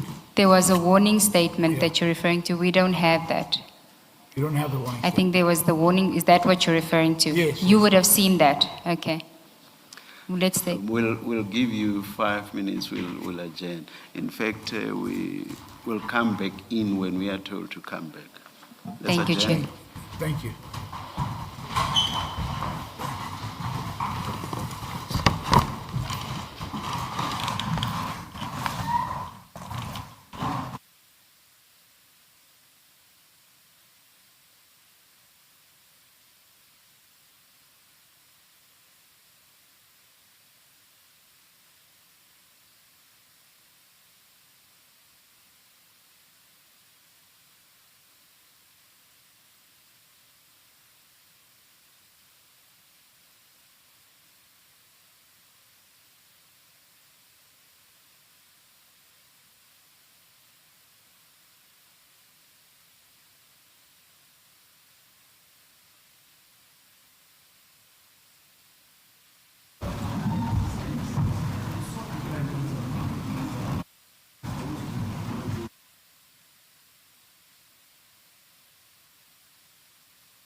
Mayor Papas about the things that you've said about him. Seemingly, he's got fans, with some of you. So we'll continue with the Madlanga Commission when they come back from break. For now, let's go to break. As the nation seeks answers, SAfm brings you live, uninterrupted coverage of Parliament's ad hoc committee investigating allegations made by KwaZulu-Natal Provincial Commissioner, Lieutenant General Nhlanhla Mkhwanazi. You can also stay up to date with the Judicial Commission of Inquiry into criminality, political interference, and corruption in the criminal justice system. Stay informed, stay connected. Tune in live on SAfm 104 to 107 and follow the coverage across our digital platforms live on Facebook, X, and YouTube at SAfm Radio. SAfm, leading the conversations that move us.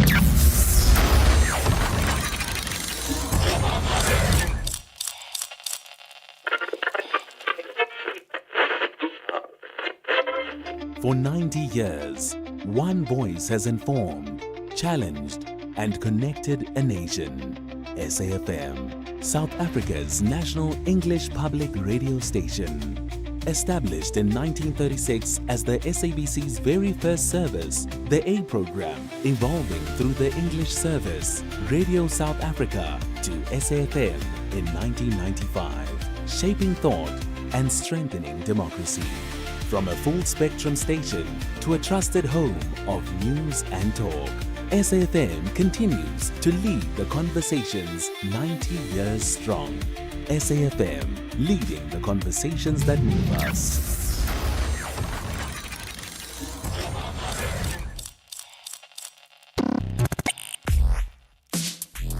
Let's have the conversation. WhatsApp voice notes on 0614 104 107. Morning, Sasazwam, and happy day to all the listeners of SAfm. Yo, Sasas, what's happening at Madlanga Commission? Icon, I see you. That witness who's appearing right now, he is a liar. Oh, an old man, a liar, there to protect his superior, Mkhwanazi Loase Ekukhuleni. Coming to today ad hoc committee, I just hope Paul O'Sullivan will tell the truth and tell us what enticed him to leave his country of origin and come to South Africa. Was it the beauty of South Africa, or was he here because he's got a protection of his comrade, Cyril Ramaphosa, his association that will benefit him, that benefited him? He must come the truth now. It's his time at the committee. Tolo looks Yoko Culture Tango. Good morning, SAfm and fellow listeners. Yo, that Bahari, that EMPD legal head. I mean, how are you gonna come and say you have 28 years of experience and you can... Hard work I am. Ngivuke ekuseni ngenza uhlelo melela benza njalo. I hold myself impumelelo. Sesiseduze nayo. Shilo ini makanana. Shilo ini makanana. Shilo ini makanana.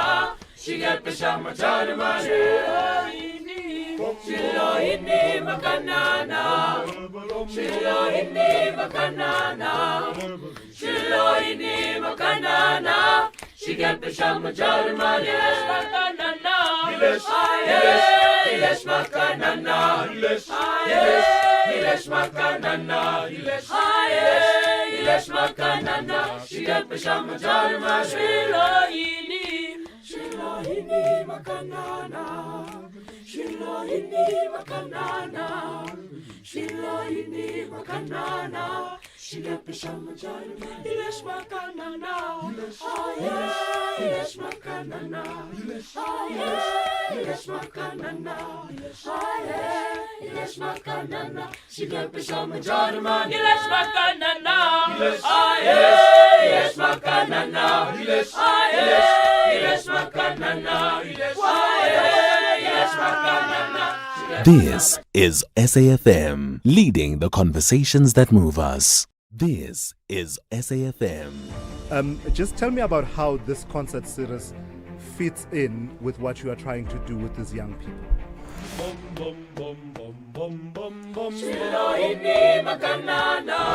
The reality is that private funders do not just thoughtlessly throw their resources around. It is one thing to get a backtrack like that for a finance guy, hey? Yeah. Somebody just WhatsApped me to say that she has a daughter who has hearing loss. Corruption in South Africa has reached disgraceful levels. First things first, let's get to my daily, that's my point feature. So, did you see Cristiano Ronaldo cry yesterday?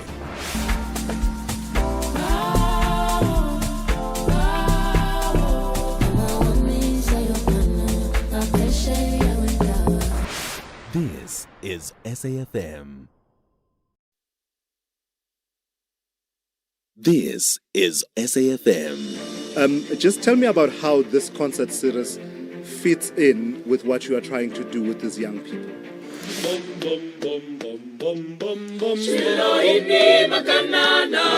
The reality is that private funders do not just thoughtlessly throw their resources around. It is one thing to get a backtrack like that for a finance guy, hey? Yeah. Somebody just WhatsApped me to say that she has a daughter who has hearing loss. Corruption in South Africa has reached disgraceful levels. First things first, let's get to my daily, that's my point feature. So, did you see Cristiano Ronaldo cry yesterday?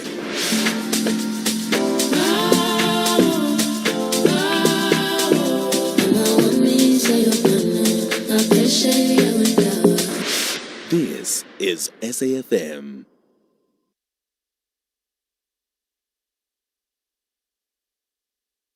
Music never sleeps, and neither do we.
ngikhathali eyonto phela isuyinzima hardwork yena ngivuke ekuseni ngenza uhlelo melela benza njalo I owe myself impumelelo sesiseduze nayo Shilo ini makanana Shilo ini makanana Shilo ini makanana Shigepisha machari mani Shilo ini makanana Shilohini makanana, Shilohini makanana, Shikempisha majarma, yes makanana, yes makanana, yes makanana,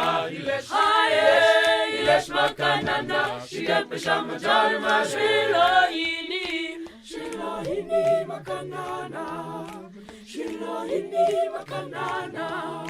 Shilohini makanana, shilepisha majarma, ilesh makanana, ilesh makanana, ilesh makanana, ilesh makanana, shilepisha majarma, ilesh makanana, ilesh makanana, ilesh makanana, ilesh makanana. This is SAfm, leading the conversations that move us. This is SAfm. Just tell me about how this concert series fits in with what you are trying to do with these young people.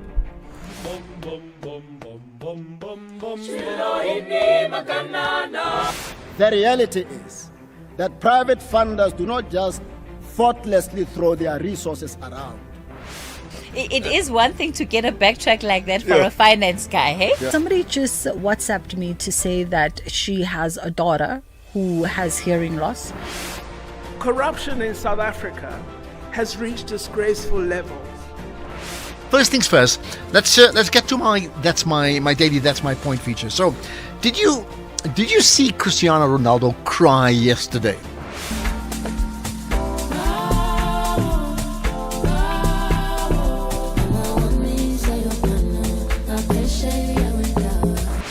This is SAfm. This is SAfm. Just tell me about how this concert series fits in with what you are trying to do with these young people.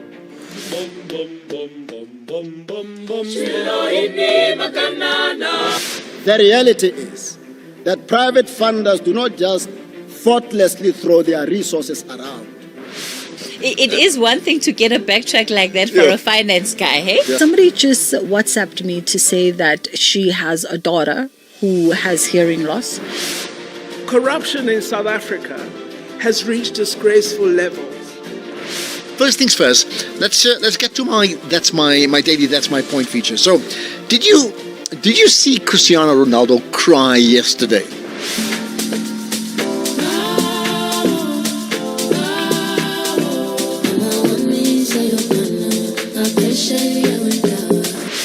This is SAfm.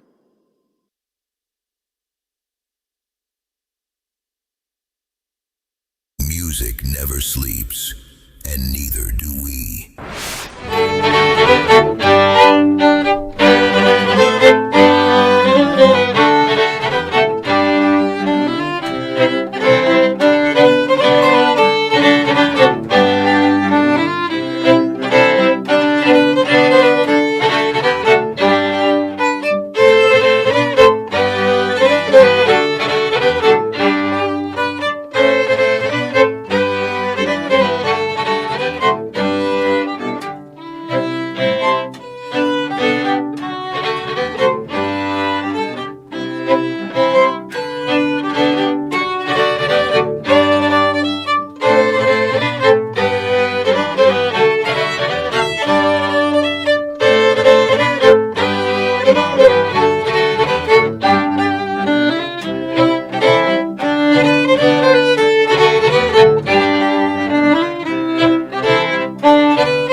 phela inzima.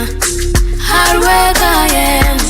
Ngivuke ekuseni ngenza uhlelo melela benza njalo. I hold myself impumelelo. Ngathi siseduze nayo. Shilo ini makanana. Shilo ini makanana.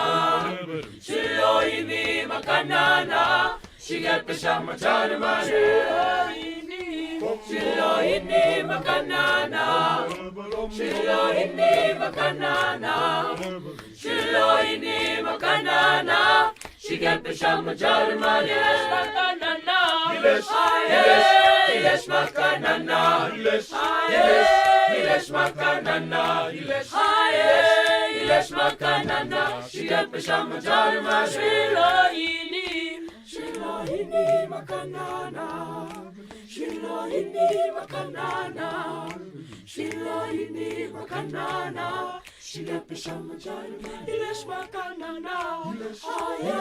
Yes, makanana. Yes, makanana.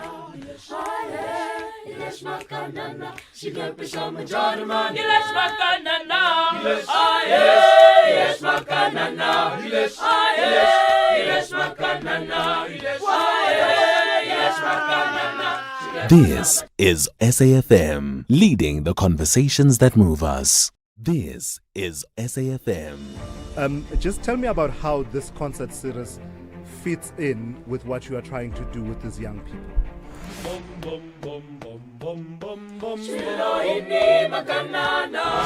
The reality is that private funders do not just thoughtlessly throw their resources around. It is one thing to get a backtrack like that for a finance guy, hey? Somebody just WhatsApped me to say that she has a daughter who has hearing loss. Corruption in South Africa has reached disgraceful levels. First things first, let's get to my point feature. So, did you see Cristiano Ronaldo cry yesterday?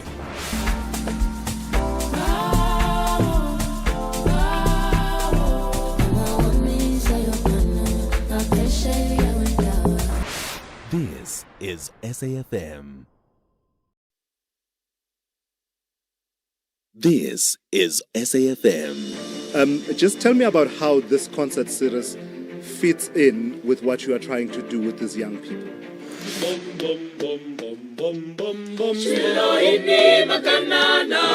The reality is that private funders do not just thoughtlessly throw their resources around. It is one thing to get a backtrack like that for a finance guy, hey? Somebody just WhatsApped me to say that she has a daughter who has hearing loss. Corruption in South Africa has reached disgraceful levels. First things first, let's get to my point feature. So, did you see Cristiano Ronaldo cry yesterday?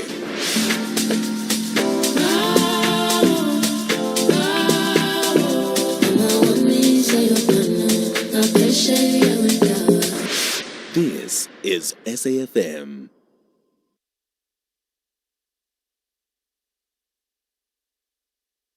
Music never sleeps, and neither do we.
phela isuke inzima. Hard work I am. Ngivuke ekuseni ngenza uhlelo, melela benza njalo. I hold myself impumelelo. Sesiseduze nayo. Shilo ini makanana. Shilo ini makanana. Remarks that you want to make? Just to thank Mr. O'Sullivan for being here, attending in person, and for cooperating fully with the evidence leaders over many consultations online, and for being here today and facilitating the work of this honourable committee. Thank you. Okay. Good morning once again, Mr. Paul O'Sullivan, and welcome.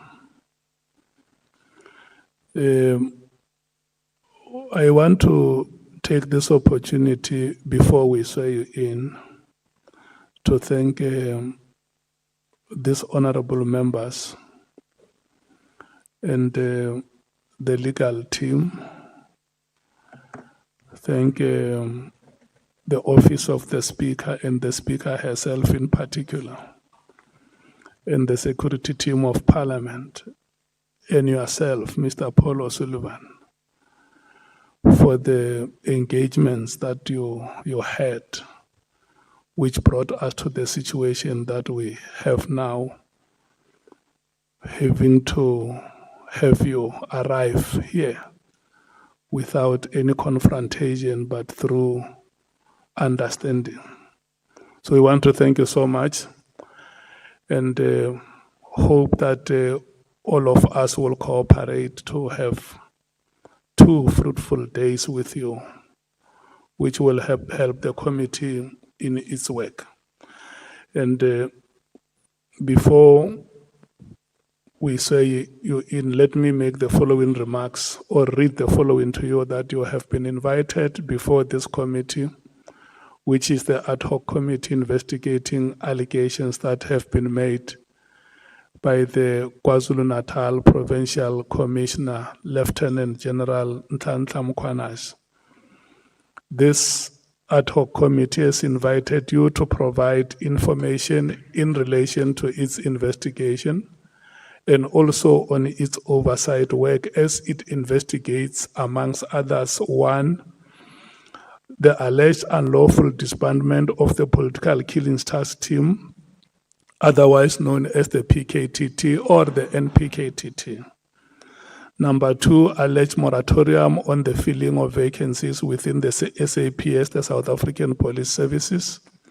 And 3, alleged corrupt relationship between senior leadership within SAPS and members of the public. And lastly, political interference in the work of the SAPS.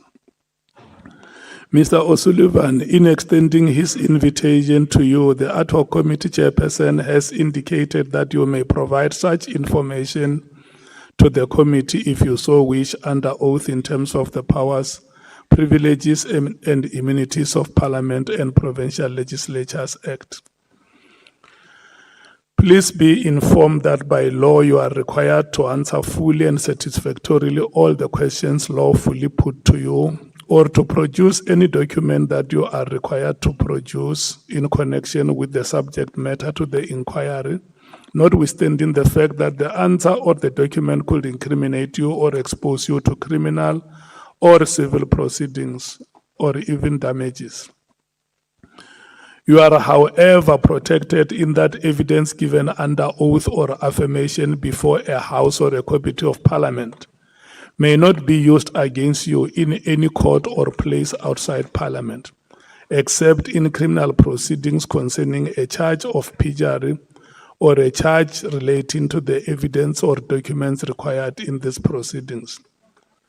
Please be aware that in terms of Section 17, subsection 2 of the powers, privileges and immunities of Parliament and Provincial Legislatures Act, a person who willfully furnishes a House or a Committee of Parliament with information or makes a statement before it which is false or misleading, commits an offense and is liable to a fine or to imprisonment for a period not exceeding 2 years.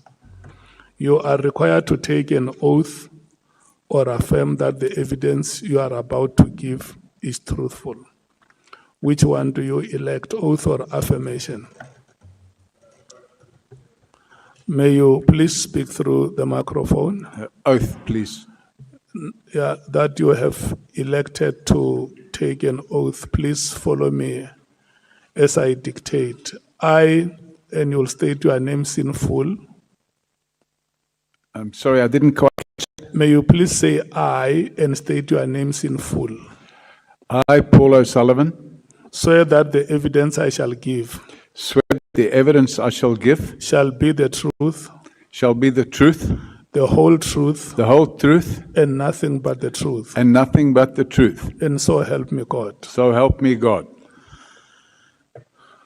Thank you so much. We are going to have 2 days with you, today and tomorrow. And Advocate Arendse has advised me that you requested that the proceedings should not go beyond 7 o'clock. So he gave reasons why you request that we finish before 7. Chairman, I've been on a long-haul flight to get here, and I spent the whole night, last night, in preparation for today, and I also have medical issues that need to be dealt with. I'm 70 years old, and I'm not the spring chicken I used to be.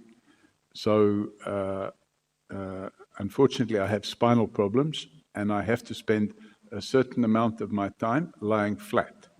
And I don't really want to give evidence lying on a bed. So by a certain time today, I will be in a lot of pain. And the best way to relieve that pain is for me to lie down. So that's basically it in a nutshell, Chairman. Yeah.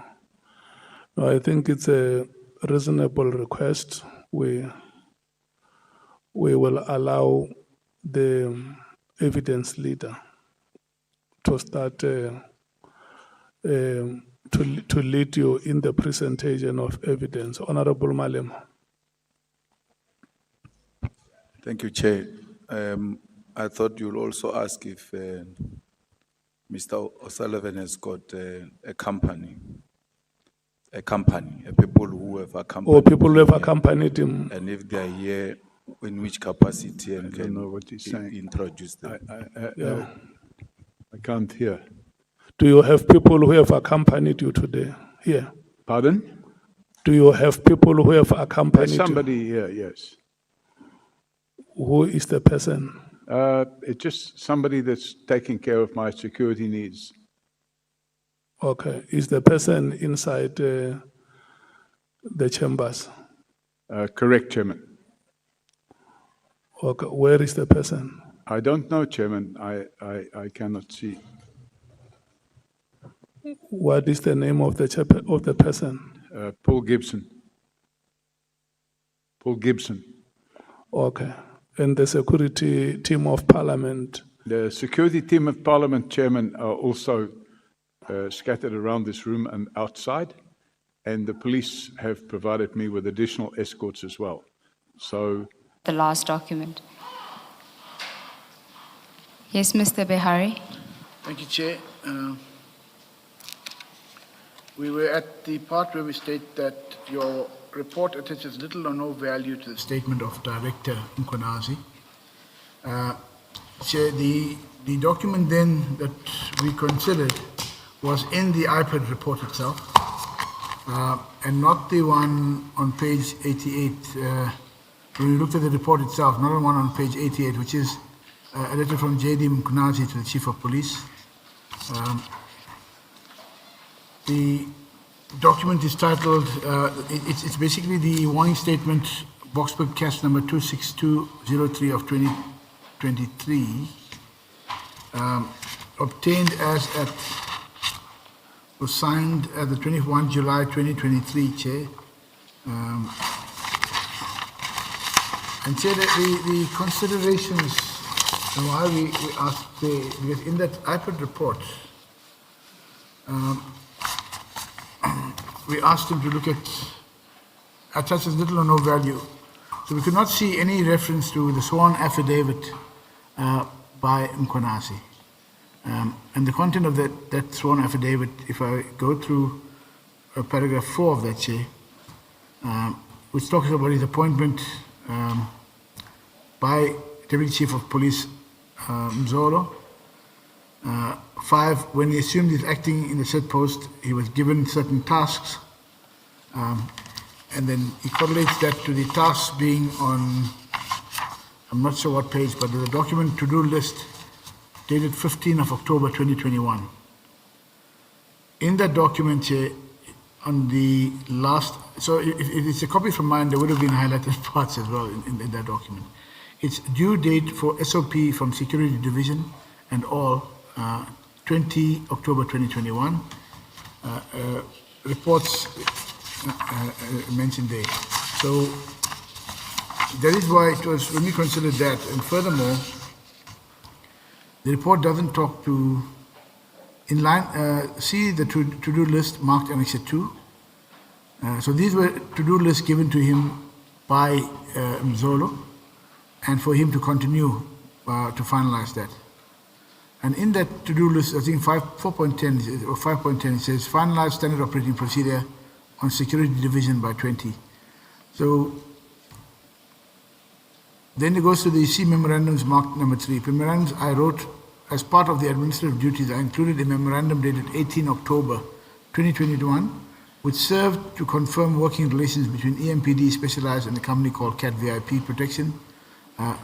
Working relations was within the powers of the Deputy Chief of Police under that operations. The working relations, which are confirmed in my capacity as an acting chief, consist to exist until today.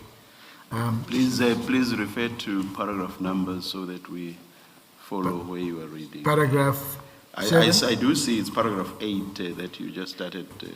Paragraph 7, and then it goes on to paragraph 8. Yeah? Yes, yes. Then C 2022 operational plan. So at that stage, it says plan with the tasks designated for VIP and CAT VIP. Now, subsequently, we've heard that the operational plan was evidence to that to say it was a forged document, but this is a document considered by Mkhwanazi in his statement to IPID, which talks to the working relations between EMPD Specialized Services and CAT VIP. Protection came at no cost to the municipality, and as such, partnership would help to the CAT VIP Protection to earn recognition in the security industry to members of the public, thus build a profile. And then on the next page, paragraph 10, subsequent to the confirmation letter, 1810, due to shortage of operational cars. So that's basically what's contained in the other report as well. As an acting Deputy Chief of Police, I approached CAT VIP to seek an assistance in the form of donation of cars. The response from CAT VIP was positive, after which a memorandum of understanding was proposed. And then the CAT VIP would donate 4 vehicles, and that, of course, that's a repetition of what's contained in the other document. Then, Chair, there's an email from Goodman Mzolo to Julius with the to-do list attached.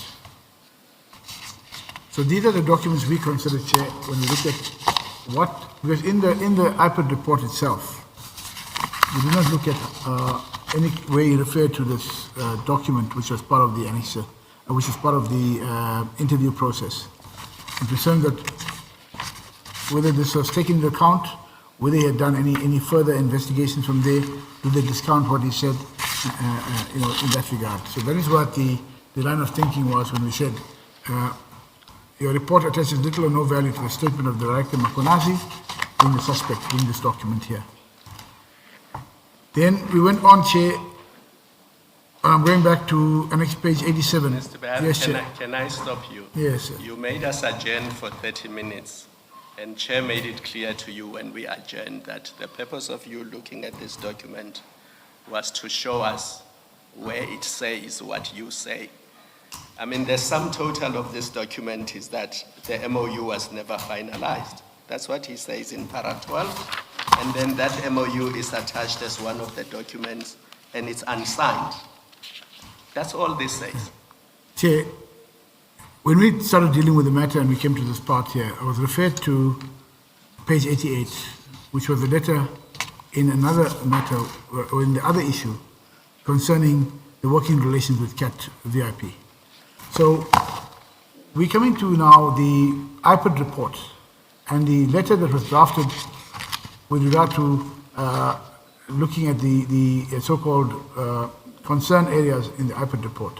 Hence, I'm saying I wanted to see this to say what it says. And why was our thinking behind the fact that we say that you attach little or no value to Director Makunazi's report or response. And that is why we looked at it, Chair. And I know, my apologies if it's deemed to be wasted, but for me, I needed to see it. Clearly a document which the Commission had not looked at or possibly had, maybe looked at but not had, which has resulted in me looking at this document. I think it's important for that respect. With this document linked to the IPOD report gives us then what the thought process was in completing the rest of the documents. You see, the point of substance is at page 345, your letter, and I say your because you basically approved the content. Yes. First line, you make the point, and Ms. Sigal referred to this, you make the point that it will be difficult to prove fraud and corruption. Your report attaches little or no value to the statement of Director Mkhwanazi, the suspect. How does what you have just read now, how does it show us that it will be difficult to prove fraud or corruption? Chair, if at all? Okay. In terms of fraud, we dealt with the elements of fraud in this document. No, what you have read, how does it... From what I've read is that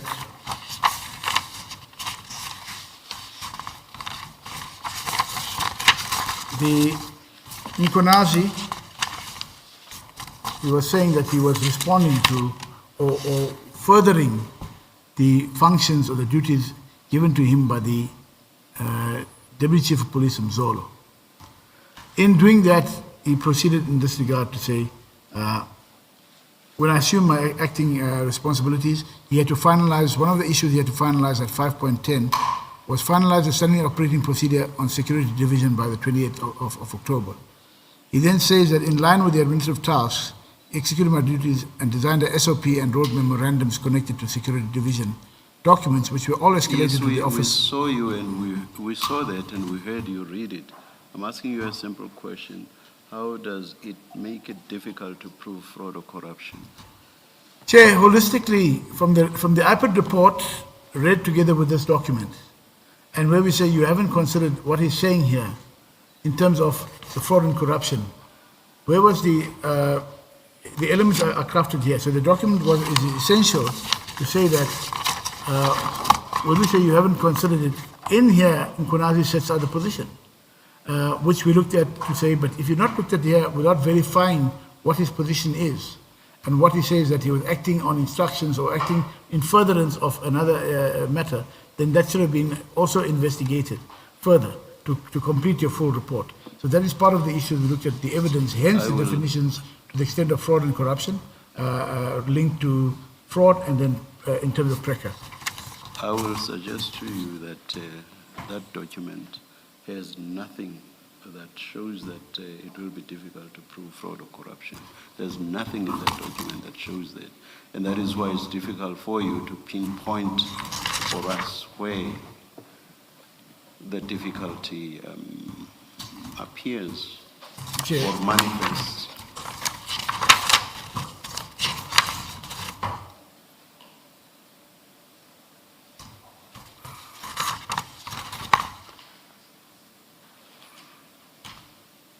So, on page 87, the difficulty to prove fraud and corruption, I've consulted with internal staff and I'm advised on the current evidence it will be difficult. And holistically, one of the first aspects is your report attaches no value to the statement of. So that report was, or the statement was never discussed. Holistically, it has been difficult to prove fraud and corruption given all the other factors that we've listed here.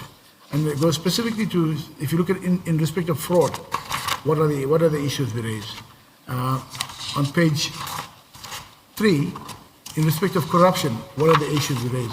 So this is why in total, given the full factors we've raised there, and also including the fact of non-consideration of this or not dealing with this, we raised that it could be difficult to prove fraud and corruption, and hence that is at the time, the undertaking considered was what we came to change.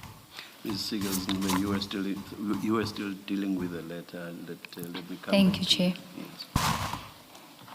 Mr. Behari, the next aspect on the letter relates to the issue about the benefit. I think it's on paragraph 5 of page 345, where you deal with the registration of the vehicles was not done by the suspect but by the authorized personnel from Fleet. You see that? I think you've dealt with that aspect with Chair. But later on you deal with the fact that at paragraph 8 you say on page 346 that the fraudulently registered vehicles using the city's funds amounted to corruption because CAT benefited unduly. This is not true. The vehicles were not registered fraudulently, as you've said.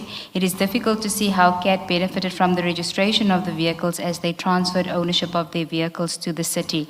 On the contrary, CAT sustained a loss of the asset while the vehicles were registered in the name of the city.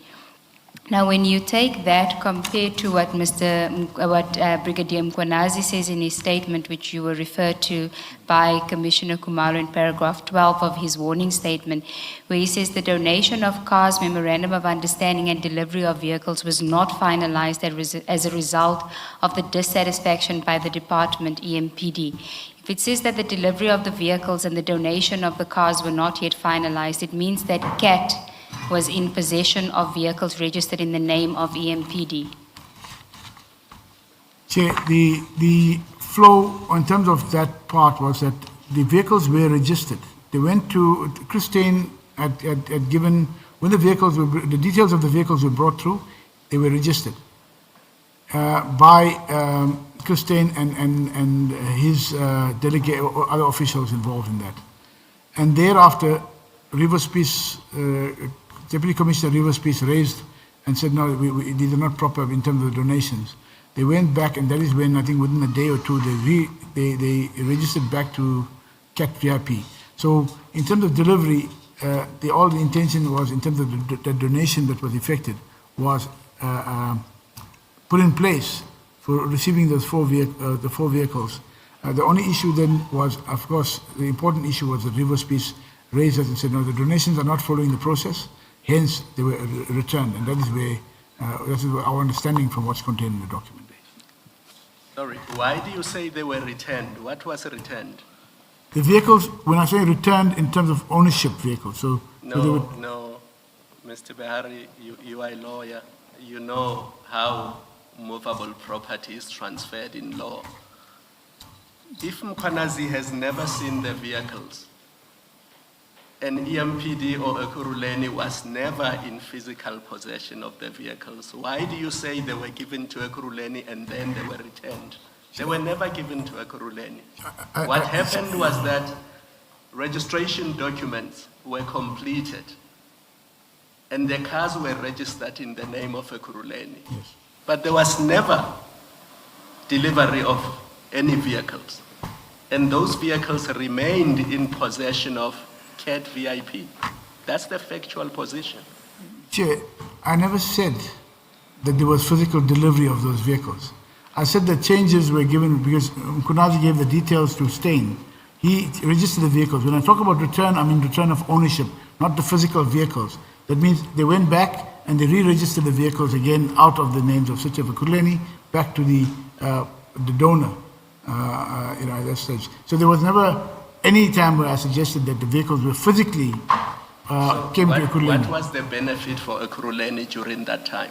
Between the date when they were registered in the name of Ekurhuleni and when they were registered back to CAT? What was the benefit to Ekurhuleni?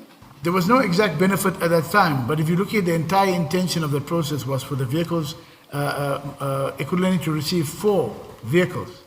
It was just a donation. Once the issues were raised and said this is not an acceptable process, had that not been finalized, it would have been a benefit to the city. So the benefit is the intention. The benefit in terms of what was going to happen, had that finalized, the process finalized and there were deliveries, there would have been the benefit to the city of But Ekurhuleni. when you prepare this memorandum, you know that the process was never finalized. So you can't look forward and say, had it been finalized. You know that it was not finalized when you are doing this response to IPD. But Chair, it goes to the intention of donating the vehicle. That's covered everywhere else. No, the intention does not matter, Mr. Bahari. When you prepare this report, you know that that never happened. Whatever the intention was, it never materialized. You know that. Chair, the vehicles were transferred in the document, transferred. So transfer of ownership happened. And then transfer out of ownership happened.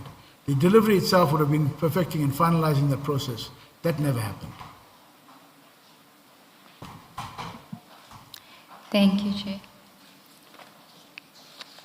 Chair, I have no further questions on this document. Can I just ask, this sworn statement, at paragraph 5, it lists the functions that Mr. Mkhwanazi, Brigadier Mkhwanazi, says where he was tasked, administrative tasks. That's what he calls it. Which of these do you, and they range from 5.1 to 5.12, which of these did you consider to authorize him to do this transaction of accepting donations, of entering into MOUs with Medicare and CAT VIP? Chair, there is no one instance to say to him, giving you any authority to authorize. That in fact, if there was such an authority, there would have been. Sorry, I can't hear you properly. Maybe just move forward a bit. Yeah, so I'm saying that in terms of the provisions there was nothing authorizing him in terms of the functions given to him. Yes. But overall, the functions were to him to finalize standard operating procedure on the security division by 20 October 2021. Now, in that standard operating procedures, finalized standard consolidation of comments. So all of these functions here was what he used to continue to say, I'm finishing the orders. So hence I'm saying it should have been explored by IPID to say what exactly were your functions? No, what exactly you did you do? explored it. That's why you are commenting that he's not guilty. It will be difficult to prove fraud and corruption. It's because you have looked at this. You actually tell IPID that he was authorized. He had certain authority from his superior who was on leave, and he acted in accordance with that. So this is what you say at 3. You say there is unchallenged evidence that the suspect, while acting as Deputy Chief of Police, was given powers by Deputy Chief Mzolo to finalize matters relating to the security division. And then in the last sentence, you say the suspect was duly appointed to the acting position and was empowered to attend to matters relating to the security division. Your report does not elaborate on this. And then you say, so before I get to the Christine matter, now I look at this list of tasks which Brigadier Mkhwanazi describes as administrative tasks, and I think he's right. When you look at that list, all of it looks administrative. Which do you say authorized him to do the things that are the subject of the complaint and the investigation by IPID? And it's not, let me offer, it's not standard operating procedures to accept donations, to instruct Christine to register those vehicles, to send MOUs, to consider an MOU and send it to the Chief of Police for his signature. That's not standard operating procedures. It doesn't fall under 5.10. And what else in that long list of tasks authorized him to do? Did you consider, when you did this letter and challenged IPID, what did you consider to fall within the mandate that he did? We asked IPID, did he consider what he said in total? If you look at paragraph 6, in line with Administrative Task 4.0, I executed my administrative duties and designed the SOP and wrote memorandums connected to the security division. So when you say paragraph 6, you mean of the... Of that annexure that we just attached now, we received now. On paragraph 6 of that, after the administrative functions are listed. Okay. And wrote memorandums connected to the security division, documents which were all escalated to the Office of the Chief of Police and relevant external stakeholders. Yes. So if you look at that, and you look at the other evidence there, if it involves the memorandum that we've been dealing with all of this, which you say was not legally compliant, not approved by the chief, but it was sent to the Office of the Chief of Police, and hence I'm saying you should have investigated based on what Lethal Tires mentions. That. But investigate what? Because the memorandum that he relied on, is unsigned, and he says so. So what did you want IPID? What are you criticizing IPID for? He says here that he was entitled to by way of his acting appointment. And you accepted that, right. that this list from 5.1 to 5.12 authorized him to accept donations. But to do all, in terms of, then he qualifies it. No, Mr. Behari, please try and answer my question. I'm asking a direct question, so I want to know, do you say, and please point me to what it is. I'm saying look at 5.1 to 5.12.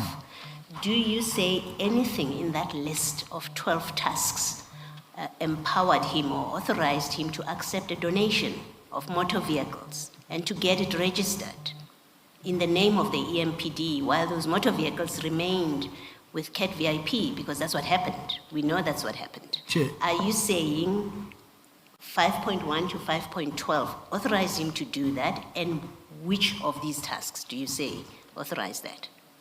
Chair, 5.1, if you look at paragraph 6, which talks holistically in his affidavit, in line with the Administrative Task 4.10, which is Annexure 2, I executed my, now the Annexure 2 talks about, well, here it's listed as from 5.1 to 5.12.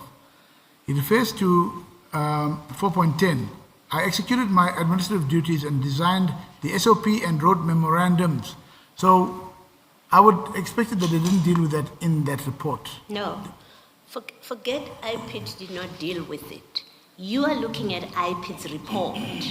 You write this response to IPID. So you're engaging IPID. You've looked at Brigadier Mkwanazi's warning statement.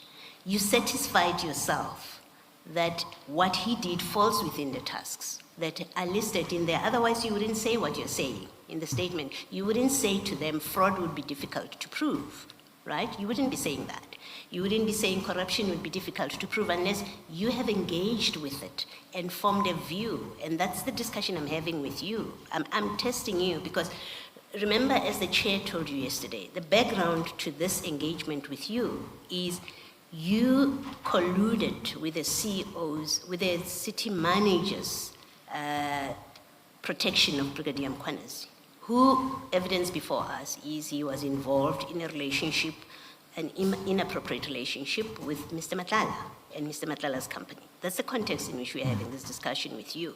So you have to be able before us to explain your own positions where things don't make sense. It doesn't make sense, to me at least, that you would look at IPID's letter to the city, which directs you to take disciplinary action, and then you would respond in this long letter, engaging them about proving fraud, the difficulty of proving fraud and corruption, and setting out what the difficulties are with it. It doesn't make sense that you responded that way. So I would like to know from you, the head of legal, when you wrote this response to IPID, what did you see as exculpating Brigadier Mkwanazi in his warning statement, not what he says?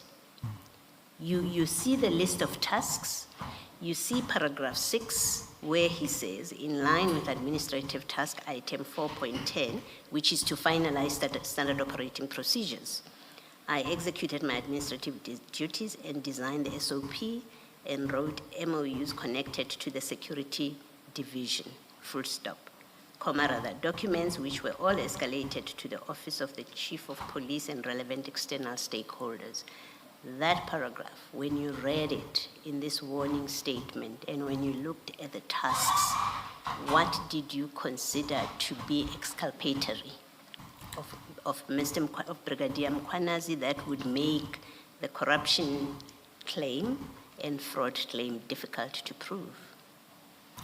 The exculpatory part, Chair, would have been then where in paragraph 6, where he says that the functions allocated to him in terms of 4.10 Annexure 2, he executed his admin functions and designed an SOP and wrote memorandums connected to the security division. Documents which were all escalated to the Office of the Chief of Police. Okay, so you're saying he's writing the memorandum and escalating it to the Chief of Police was an answer, according to you, to a charge of fraud and corruption. It's part of the process where he says that I was authorized to do this. I was authorized to do this by my Deputy Chief of Police, and I was following up on those instructions. Okay, and you accepted that he was authorized to receive a donation? Because you say, that's what he says, right? So I'm not debating with you what he says. I'm saying he says this in the statement. You accept that he was authorized to accept a donation because that's what the complaint is. The authorization, which I spoke to, was about him drafting this MOUs and sending them to the Chief of Police. Yeah, I want to complete the train of thought. Sending to the Office of the Chief of Police, who ought to have commented to say, but this is not what is on and this is what is not what is said. So him, when he states here, it should have been further delved by IPA to say, but what do you mean you have this authority to do that and you send it to the Chief of Police? Then the Chief of Police be approached for that. Other external stakeholders, we know that would have been Medicare 24, in terms of the trail of emails we've looked at. But I'm saying that in terms of that, did you look at the affidavit of Mkhwanazi? Did you consider that? Because he's creating the impression here that he was authorized to fulfill and complete investigations and also informed the Chief of Police to that extent.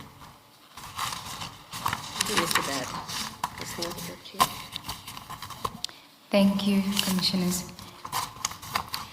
Chair, I indicated that I had no further questions on that letter. May I proceed to the next issue? Mr. Bihari, I want to deal with the issue about the change in the delegation matrix, which you deal with on page 9 of your statement, starting at paragraph 37.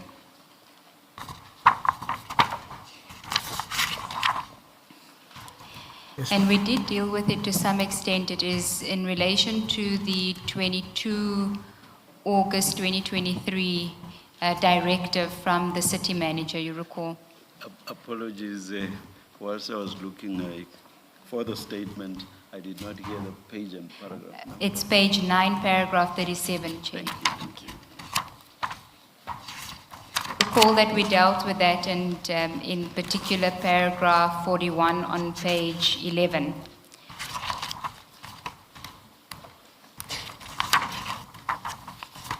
The 22 August 2023 delegation issue.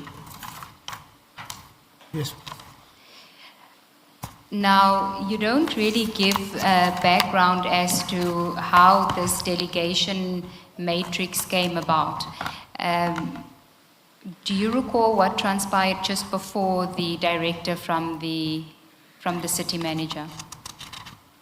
Chair, the only issue that I know that was major, I was informed of, I was not part of, there was a meeting between the city manager and the EMPD senior management and staff to address issues that were raised by several employees in that. Thereafter, I think that was on the, if I look at, I think it's River Species, the Deputy Commissioner River Species bundle. It was where he attaches the CM meeting EMPD management. That's the only issue, because that was, seems to be the one why the city manager then decided to relook those delegations. But there was also an issue where Mr. Ngeza had raised, well, I think it was subsequent to this, that he was given the delegations by Mojapelo. But I think this was a document, I believe, to have been the catalyst in trying to get to the letter of the 22 August 2023. If you go to Mr. Ngiza's statement, but he deals with it quite comprehensively, what led up to that according to him, page 24. And Commissioner Kumalo touched on it, I think yesterday. It's the Bikli issue. Is it page? Page 24, paragraph 74 of Mr. Ngiza's statement.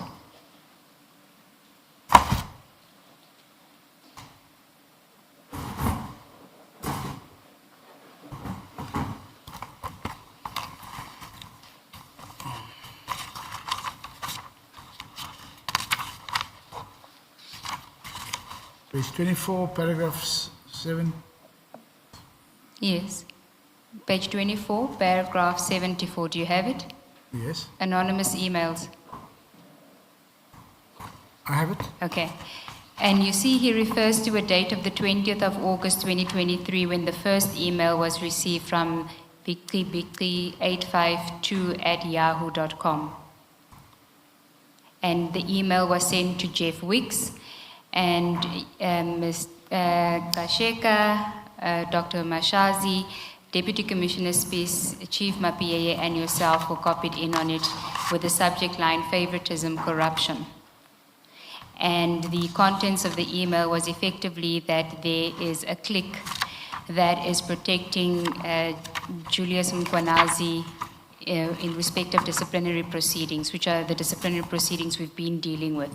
Do you recall those emails? I do recall the BXPX email. Okay.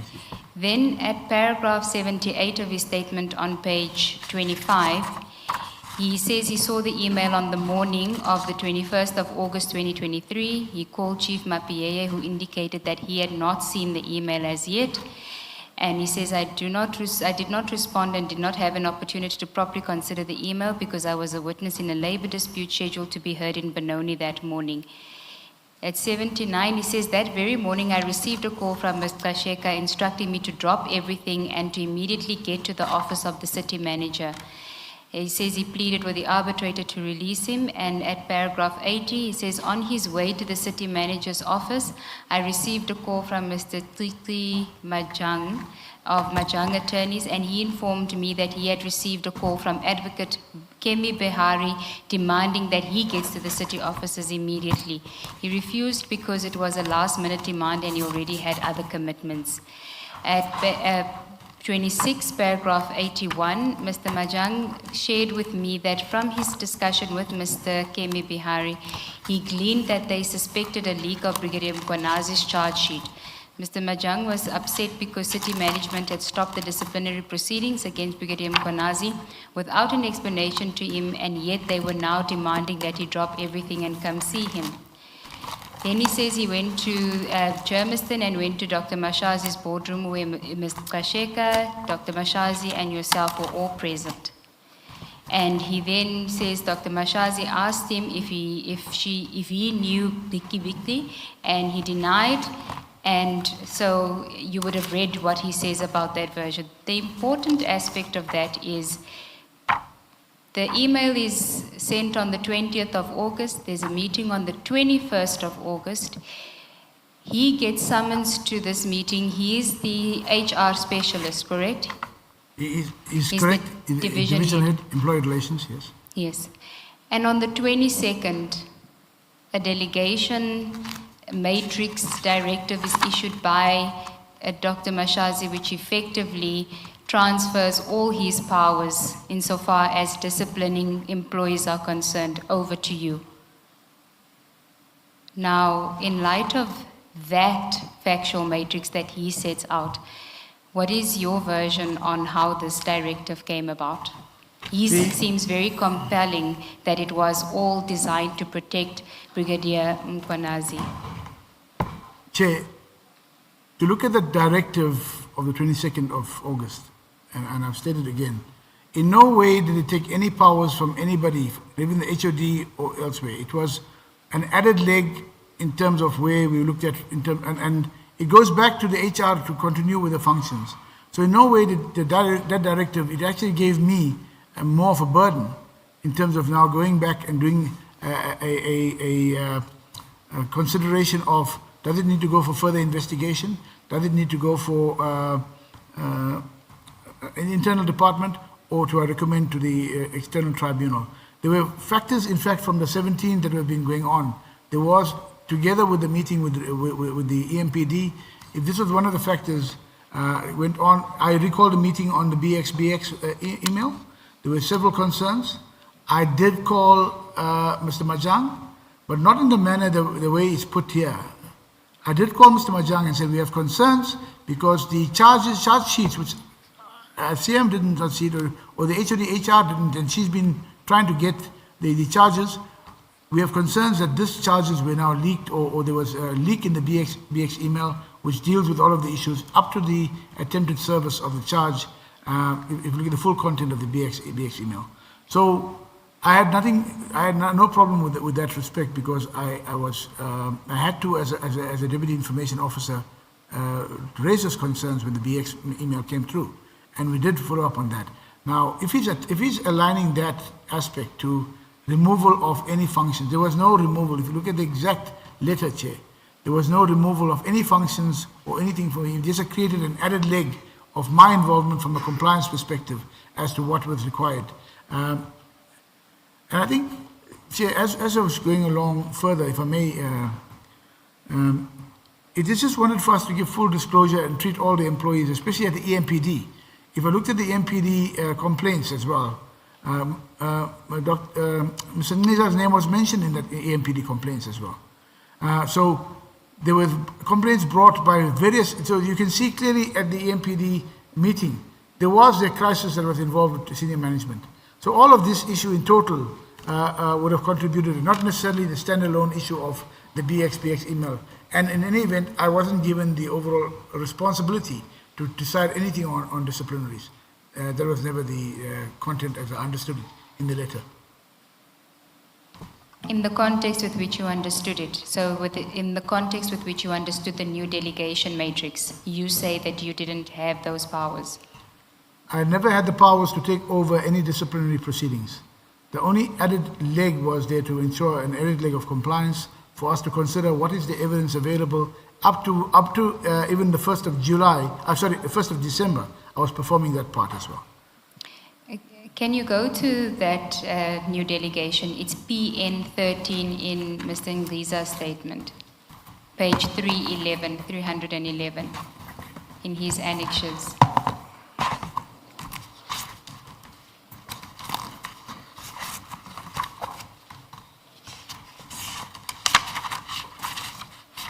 Yes, Chair.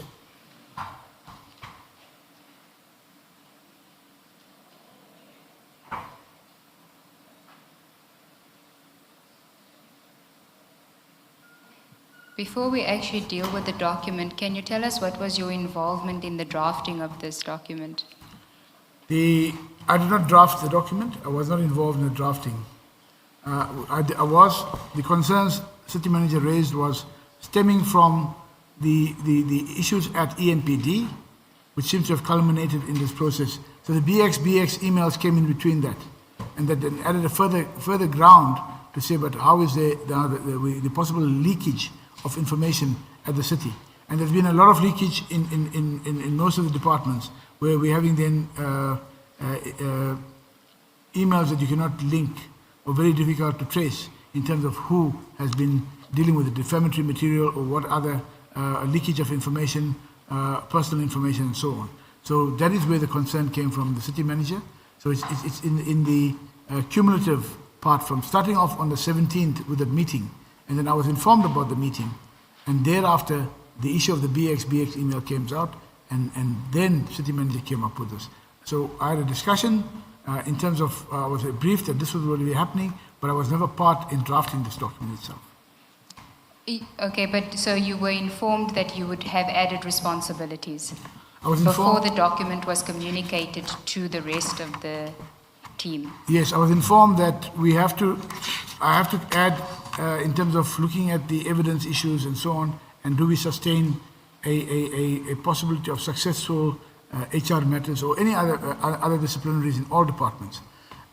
And that is only because of the high expenditure being spent on labor matters, and especially lost disciplinary proceedings, lost arbitration proceedings. So that was a measure by this accounting officer to try and stifle that and hold it, to say we need an added leg before we even go out there to look at what is the evidence, is there further evidence required, and then, or is it at this stage after the by the department's investigation, do you need further evidence?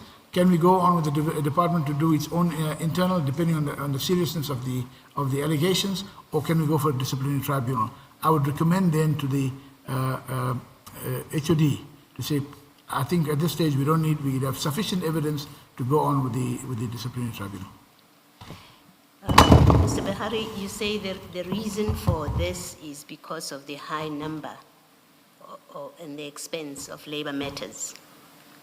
Chair, apart from the high number, basically the labor department, there were a high number of lost cases at arbitrations, any other forum. Even the labor courts, we had to recently try and stem because of more detailed investigation into that. But there was a high turnover of lost cases. And then there was also the allegations from the EMPD officers. There was this, you can see the clicks, it'll tell you in the minutes as well. And that from the accounting officer position, even in terms of the functions it performs in terms of the SAPS Act, it was important that she gets into it. The BX emails came in thereafter, because in the discussion with the CM and the HOD, there's a whole lot of information or processes that are happening, which is not, it is exposing and possibly ineffectiveness of the EMPD. Okay. Now, if you look at page 312 of that document, and there are 2 bullet points at the top, and then there's next full paragraph. I would like you to look at the paragraph that starts to usher in. This is where the city manager provides her reasons for this procedure. Can you just read that and then explain how it reconciles with what you say about the reasons for this development? To usher in expeditious, credible, consistent and uniform management of discipline within the municipality. The following persons are hereby delegated to perform the above listed functions, as well as other functions connected therewith, as appears from the collective agreement, in that regarding to the municipality city manager's authorized representative. Yes. And your explanation for why this change is brought about, how does it reconcile with what you've just read there? So my explanation is there was a cumulative proceedings that led or started off at a meeting 17th of August 2023, which was about 3 days before this.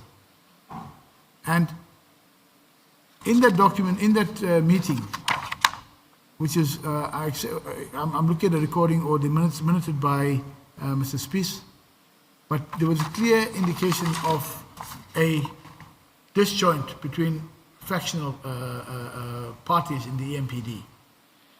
Now, that is where she looks and says, and I suggest to usher in expeditious, that means faster proceedings. Yes. Credible, consistent. Those credibility and consistency comes from the allegations made by EMPD officers in that other document. So it has nothing to do with you were losing a lot of labor matters. That's what I want to establish, that this paragraph doesn't say, I mean, she wrote quite a long letter, and nowhere does she provide the reason that you are providing for this change. She speaks about expeditious, which we I accept its efficiency. It speaks to efficiency. Credible, consistent. It has nothing to do with the big number of matters that EMPD was losing. Doesn't speak to that. And then uniform management of discipline. Chair, these are terms used in the broader aspect. If you look at credibility and consistency, but because of there has been in the past, they have not been credible. Can we agree consistency, you can talk about credibility, can we agree that consistency has nothing to do with it's not a reflection? No. Maybe let me say it differently, there's no reflection whatsoever on losses that EMPD is suffering in Chair, the CCM, in the bargaining council. Chair, we can't agree on that. Why? Because it's consistency of the way labor matters are dealt with and linked to credibility. In some matters, and the loss of that was because of several reasons I've been picking up. Sometimes the investigations were not done properly. There were witnesses who were supposed to have been coming through to give evidence at the last minute would pull out to intimidation. That's not a consistency issue. Chair, is it the consistency in respect of what we uncovered at the meeting No, with... it's not a consistency issue. You lose matters not because you're not consistent. You lose because you have a poor case. What you're explaining is preparation, witnesses not appearing. Yes, you will lose cases for that reason, but that's not consistency. Chair, it's not a consistency issue. There's no consistency in the quality of the work done. And there has been matters which I've come across where deliberately processes were not followed to allow the employee to come back. So there's no consistency in the quality and the processing of this information. That has led to the weaknesses that is a lot and a lot. So that is what I'm trying to say. I accept that explanation. Thank you, Chair. Yes. Then to go back, and I say it's very important that the content of, so for me, I was informed after the meeting of the 17th by HOD Linda and City Manager to say there's serious concerns at the EMPD. We need to look at that, we need to address the matter because Mr. Ngniza's name was also brought in as being part of a faction at the EMPD with Spies and Chief of Police Mapiyeye. And the environment was toxic. I think we've had sight of it. We should have had sight of it, if not. But that is all of the issues which, as accounting officer and responsibility with the SAPS Act, that is what the engagements continued. The BX emails came in between, or thereafter. No, I'm not talking about the BX emails. That's a discussion between you and Ms. Ncube. All I wanted to understand is your explanation for why this came about. Yeah. And what she says, what she gives, what the city manager gave as a reason. I wanted you to just reconcile those. Yes. And I'm moving away You're moving away from it. Yes. No, thank you, Chair. Thank you, Commissioner Baloy. Now, Mr. Behari, if you look at the where Commissioner Baloy had left off on page 312 after the paragraph that says ushered, and you look at the steps that the city manager has now said this is the new process that will be followed. A2 refers to requests for allegations to be investigated must be submitted to HOD corporate legal upon determination of a prima facie case cause for HOD corporate legal services to confirm the allegations, consider the evidentiary matter, and submit a report to HOD Human Resources. You'd agree with me there that Mr. Ngniza, as the divisional head, is excluded from this process? Chair, I just want to, because HOD HR and I had a discussion after that. It was not a request for allegations to be investigated. They are investigated in the departments. That's where the prima facie case is established. Yes, the document states that. But in effect, what was brought in was my role, which I discussed with the HOD, was only to receive matters. And the NCC, even the practice since then, is that I don't, request for allegations to be investigated must be, that is not for the investigation. It comes from the HODs. If there is an investigation that comes through, then we will look at that. But we look at the prima facie evidence. Request for allegations to be and must be submitted to HOD corporate legal. Yes, I've been called in terms of the added leg of compliance to say what are you looking at, what are the allegations and so on. Nisa was never removed from the entire process because he was still there after I would report to the HOD, HR. That would be a process for her to take forward. And it's consistent with the system of delegations of council in terms of our compliance function, my compliance function, and HOD's function from the compliance, from the HR part. So it's consistent with that aspect in terms of compliance. Mr. Bahari, words have meaning. It says request for allegations to be investigated. It doesn't say that you review. It means that if somebody wants to investigate allegations against an employee, they must come and request from you that those allegations be investigated. So it means you must approve. They have to request. What is the purpose of a request? Yeah, perhaps, as I said, I was not involved in the actual drafting of this document. Hence, I sought clarity from the HOD HR afterwards. Because where the party comes from is then a prima facie case. That is where that is determined at the department itself after doing the investigations. Where we come to aspect to say, but when I'm finding a document, is there further investigation required? Is there internal processes or external processes? That is where the documents I've been dealing with up to now, after this thing came up. So I don't go and give allegations. I don't deal with the things are dealt with at the departments. If they come and say to me, it comes from the HOD to say, we want to proceed with this, I'll look at that and say, please proceed urgently. Those are some of the forms, but it's part of it. But the HOD already is involved in that processing of that. I will look at the evidence and then I will deal with the issue. Okay. Now, as the head of corporate legal, is there communication in writing from you to clarify this position, or is there an addendum to this directive from the city manager clarifying that we are not saying that if you want to investigate an employee, you must come and get permission from Mr. Behari? That's not what we're saying. No. Mr. Behari will simply oversee the process and make sure that a proper investigation is being undertaken. Where's that communication to somebody like Mr. Ngiza, who, by the way, you will recall, he sent a very comprehensive memorandum in response to this report. And what did you respond to? Because for you, this doesn't reflect the actual position or your understanding of what would happen. So where is your response to this? My response is that there's no written memo between me and the city manager, and I engaged with my colleague, being the HOD HR. There are instances when the item comes through, it comes through into a format of a set document. I would look at the evidence that's there and what is required for.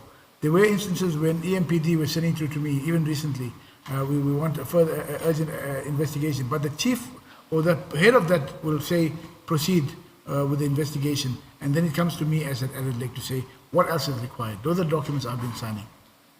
So there is no formal memo, written memo, but there is discussions between us senior managers to say that, but practically, how would that impact it? And then the prima facie case referral is to the HOD of that department.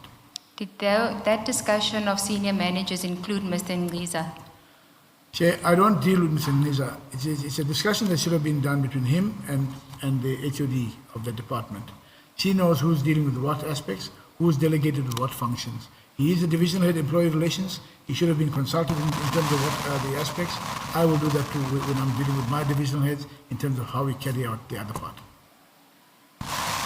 Okay, then if you look at B, appointment of presiding officers and employer representatives to run a disciplinary hearing for more serious offences. That is delegated to the HOD Human Resources after consultation with the accounting officer, Dr. Mashazi. The authority shall be exercised upon receipt of the investigation report with recommendations from the persons listed in A. Where is Mr. Ngiza in that process? The appointment of presiding officers is nowhere, has never been, Chair, and that is one of the issues, is the appointment of presiding officers, which is a delegated function in terms of the HOD, HR, she's responsible for disciplining across the board. The city manager has the overall delegation, and hence it was crafted in this way. Mr. Ngiza would have been taking up from either a sub-delegation from the HOD or on the directive of the HOD to say proceed with this or not. But he's not specifically here dealing with this issue. And it depends on, Mr. Nisa is not in the, directly listed in the system of delegations, October 2017. Mr. Bahari, just on those two that we've dealt with, can you put yourself in the position of Mr. Ngiza, who was really the overseer of the first disciplinary proceedings against Mr. Mkwanazi, against Brigadier Mkwanazi, that started in February 2023, which comes off the back of a Jeff Wicks article, correct? That's correct. Jeff Wicks seems to be a trigger for this as well, because we're talking about the anonymous email. He receives this. How is he supposed to perceive this? He's being excluded from the process. How can he not see it as an attempt to again try and protect Mr. Brigadier Mkwanazi by excluding him? Chair, I've looked at the cumulative factors that came and led to this. Mr. Neza, and he's done a long letter. I've looked at the contents of the letter. Mr. Neza was not excluded in the process in any way. He's included. He has been the functions which are legally detailed to the HOD was reinstated to the HOD. Mr. Neza has been acting so far on delegations which I've discussed was ought not to have been given in that manner. But nonetheless, it was a return to the delegation functions as per the Systems Act delegations. So yes, you may believe that, but because if what has been created here totally, and for where I'm dealing with one of the issues, is that narrative to say that I'm part of the Julius Mkwanazi clan or clique, but if it's going to be using this as well, then I'm saying that there were some things that took place before that. It starts off with the huge complaint by EMPD, and that is where Mr. Ngiza was also referenced by certain officers as being part of a clique, and that is where you're talking about city managers and addressing it to say, no, we need credible, we need consistent, or we need processes, which we're not putting the HR space and our legal processes at risk. So if he believes that for me, it's something reverting to the original legal position in the city, and then he still has a relationship as an employee relations he gets from the HOD HR in any event. But where's his due process? Because you are accusing him of certain allegations which, according to you, culminates as part of the reason why this directive is being issued. He doesn't get engaged as to why are the costs so high? Why are we losing so many cases? He's not involved in that process. He wakes up to a directive that says on page 313 of that document, all that you are going to do now as the divisional head is under I. And that is handling of step 3 of the grievance procedure. All step 3 grievances should be submitted to the office of the HOD for coordination through my office, and inquiring a register is kept. Persons responsible, the head of department, human resource management and development, the divisional head, employee relations. On all the steps taken in the disciplinary process, he's only delegated that. How is that possible for a senior person, an HR specialist, to be minimized to only deal with grievances, and you want to suggest that it had nothing to do with a trigger event, being the anonymous email? From my side, this culminated from the reports of the EMPD officers calling for a meeting. Because if that was the case, if the problem was as at proceeding with the matter as at May, June, that would have been addressed at that stage. If it was removing functions from him because of that incident. This matter here came through, there was a trigger off, which I could see was from the 17th of August. There was no functions given to the city manager, by the city manager to anybody which were not contained in the system of delegations. So it was a reversion to the authorized system of delegations, which I maintain, Mr. Ngiza had no such powers in the first place. He has a divisional head, everything reverts to, in terms of the processes in the HR department, to the HOD, generally in terms of, unless he's received a special delegation where his name is listed for a function. If the city manager had taken that away from him, then that would have been illegal.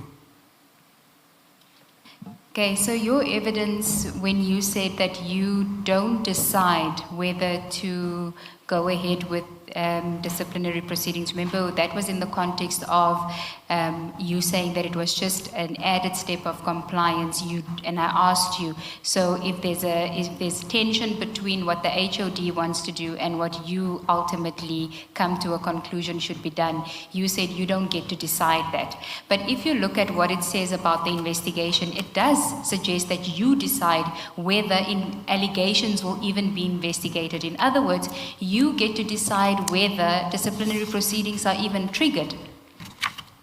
Chair, and I'm saying that the discussions then between myself and HOD, that is why HODs up to now come and they do the investigations. I have 3 columns that I look at in terms of that. Is there further investigations required to complete and ensure that we are covering ourselves from all bases? Or can it be something of a nature that we can proceed immediately with an internal disciplinary process? Or do we need to go for a tribunal? Looking at that aspect documents, I then recommend to the HOD to say, yes, I believe that there should be further investigation and so on. I do not decide on whether it's going to go ahead or not. Can I just check this? That paragraph 8.2 that you're discussing now, where requests for investigations must be submitted to you, this new arrangement is in August 2023, and then IPID report is in September. Yes, it's signed September, but served in the city in November. Okay, I think it doesn't matter. The point is it's after this new arrangement in place. So you would have been, according to A2, you would have been the one to authorize an investigation before disciplinary action was instituted against Brigadier Mkhwanazi, if there was compliance with the IPID directive. How would it be? I just want to, you mean to institute disciplinary action? Well, A2 says requests for allegations to be investigated must be submitted to you. For you to confirm the allegations, consider the evidentiary material and submit a report to the HOD. So what I'm checking with you is, according to this A2, if there had been implementation of the IPID report, which was still outstanding at that time, right? The city manager knew that IPID was conducting an investigation. That's according to the evidence before us. I don't know what you knew at the time, but you would have, this A2 would have landed you on your desk with whatever material was going to be presented at the disciplinary hearing for you to confirm the allegations, to consider the evidentiary material, and then to submit a report to Human Resources. No, sir, not in external regulatory bodies. IPID is a law enforcement agency, similar to the SRU, similar to Public Protector, and so on. Those reports, when they come through, we have the option to consider. I consider all the reports, and then we decide what is the next route. Do we go in for a review? Do we address them for further to get more information? And that has been happening, the process. No. This was for the internal processes. Okay. Let's take out a review of the IPID report, because we know you did not do that. And we know the MMC, you drafted a letter where the MMC, in fact, forget the letter, you say the MMC said to you that the report must be implemented, right? So we are at a point where there's supposed to be disciplinary action, because that is what is directed should happen. And the MMC has said that must happen. You must implement that report. So what I'm checking with you is A2. In terms of A2, you would have been the one that looks at the allegations for disciplinary charges. So someone would have had to prepare a charge sheet, because this is now in place by the time you get to the IPID report. Chair, this process laid out here is for all internal matters. IPOD matter, being an external matter with a directive and recommendation and so on, would go and MMC says implement, it would then go to the functionaries, being the head of department and the HR department to continue with that. We looked at as to say that what are the legal ramifications or concerns that we could have, and then, but it's unrelated to this document. So you're saying Chief Mapie would have been entitled with Mr. Ngwiza to carry on and get whatever necessary approvals from Mr. Sheka, and you would not be reviewing the evidentiary material? Not for the external part. We looked at the review or not even a review, to look at what are the challenges that we could have, but that's from a different compliance perspective. It doesn't impact upon that issue or the process of Chief Mapie. So you would not have become involved No. in the disciplinary action, that's what you're saying? No. This was not going to apply to the IPID's directive? It would not, yes. Okay, thank you. Thanks, Ms. Nel. Thank you, Commissioner Baloy. Can we then go to page 30 of Mr. Ngwiza's statement, which deals with the second anonymous email? And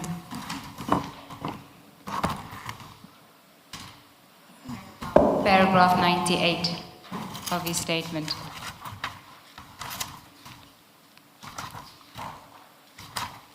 Yes, thank you, I have it. He then says, on 2 September 2023, a further email was received from Kliki. This email was longer than the first one and went into some detail implicating of Dr. Mashazi in shielding Brigadier Mkwanazi from his disciplinary proceedings. Kliki even mentioned that my powers to do my work had been restricted in order to protect Brigadier Mkwanazi, and he then attaches it. He then says, on the 7th of September 2023, so 5 days later, I was served with a pre-suspension letter and suspended soon thereafter. What was your involvement in his pre-suspension in light of the new directive that had been issued on the 22nd of August 2023? Okay, on his pre-suspension letter, there was a complaint that came through from Mexu. That was a criminal complaint lodged by Mexu to the police. It was being investigated by the Detective Sergeant Madubanye. You say it was a complaint from? From Mexu. Mexu is it's a union, a monetary union in the city of Ekurhuleni, where they raised a criminal complaint on fraud in terms of his qualifications. The police officer was investigating the matter. He came and saw the HOD HR. I was called into that meeting because when it comes to police officers and dealing with them, I come through to see what is actually needed. There was a subpoena issued and we proceeded there. Then that pre-suspension was as a result of that. I didn't involve myself in that pre-suspension letter that would have been created by the HOD HR. But would there have been a decision prior to the issuing of the suspension letter that the allegations must be investigated? There would have been a request for these allegations to be investigated that resulted in the pre-suspension, which is now within your domain because the request must come to you. There was already a police investigation out. There was a criminal case that was opened. Those were already being investigated by the police officer. In the course of that, the HOD then requested for verification. Let us adjourn, will indicate when we'll come back. Sorry for stopping you mid-sentence.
Good afternoon, we're back.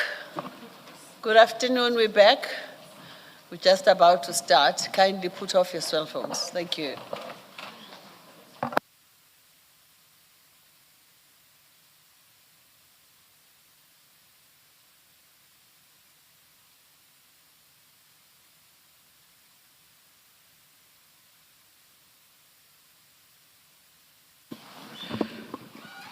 Mr. Behari, I hope you still remember where you were, or do you want to be prompted by a question? Yeah, please. I think, I hope Commissioner Baloy is feeling better. Please. Thank you, Chair. We were dealing with your involvement in the events leading up to the pre-suspension notice to Ms. Ngiza. We're talking about a police investigation. I'm not Yes, sure what the relevance of that was here. So the matter of reported by Mexu to SAPS. SAPS were busy with the police investigation. In the course of that investigation, they subpoenaed the HOD for documents. So when the HOD was subpoenaed, I actually wanted to know what is she entitled to do, because we have certain, looking at other legislation, POPIA and so on. And I said to her that POPIA would not apply because of the subpoena, so let's give them the information that they require. So we were in that meeting with Madhubanya. So thereafter, triggered from that, HOD wrote to him to say, please give us your qualifications or what information. Then there was a response. As I don't have that full information with me, because I didn't go beyond that in terms of the entire process from there on. Okay, so there was no request for investigation in terms of the directive that came to you? Well, the request for investigation wouldn't come to me. As I mentioned, the informal process or the communication because of HOD and I. So I would not, there was already an investigation underway by a criminal complaint from Mexu on that matter. What would have come to me, HOD would have been taking the one because she's then acted on that and got letters. Remember, the HOD is ultimate authority in terms of that. So she acted on that and wrote to Nisa to get all the information. And that is when the process took its course. Okay, thank you. If you don't mind, Mr. Behari, just increase your volume. I think your sound has dropped a little bit, so we can barely hear you this side. Yeah, I think it's been covered by the files here. That's fine. Perhaps please pull the mics closer to you.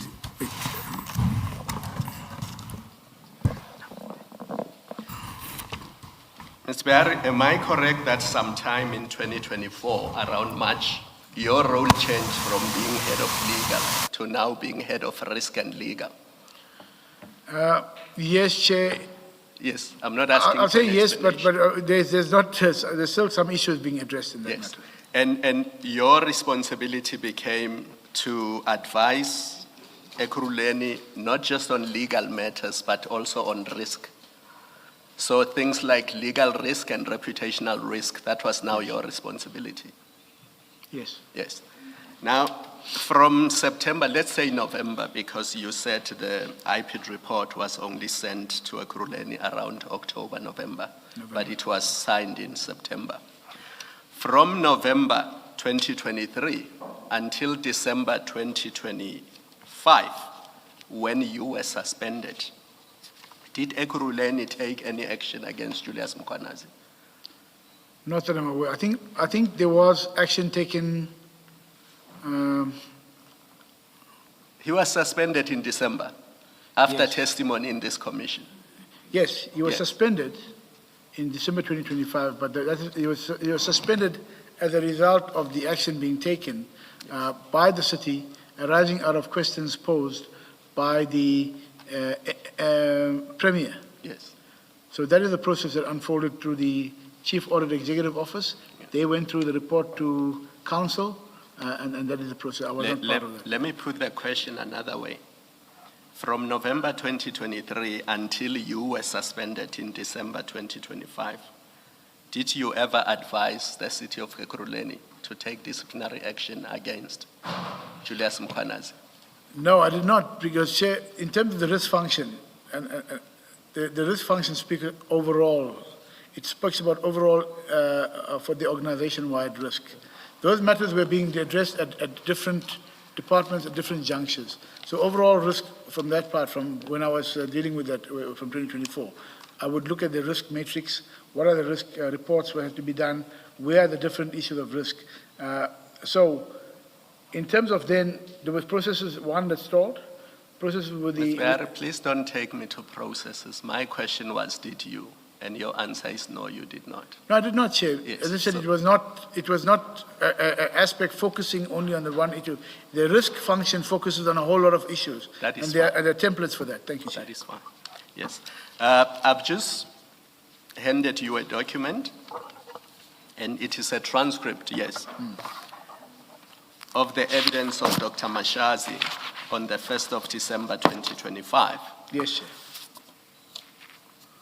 I had engaged her on the promotion of Julius Mkhwanazi. You will recall that until December 2023, he was a brigadier, Yes.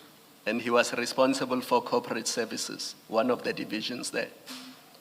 And then from December, he was promoted to Deputy Chief of Police. Remember that? Yes. Yes. And the engagement between myself and Dr. Mashazi was, how can Ekurhuleni, in the face of the investigation by Erasmus and the investigation by IPID, reward Julius Mkhwanazi with a promotion?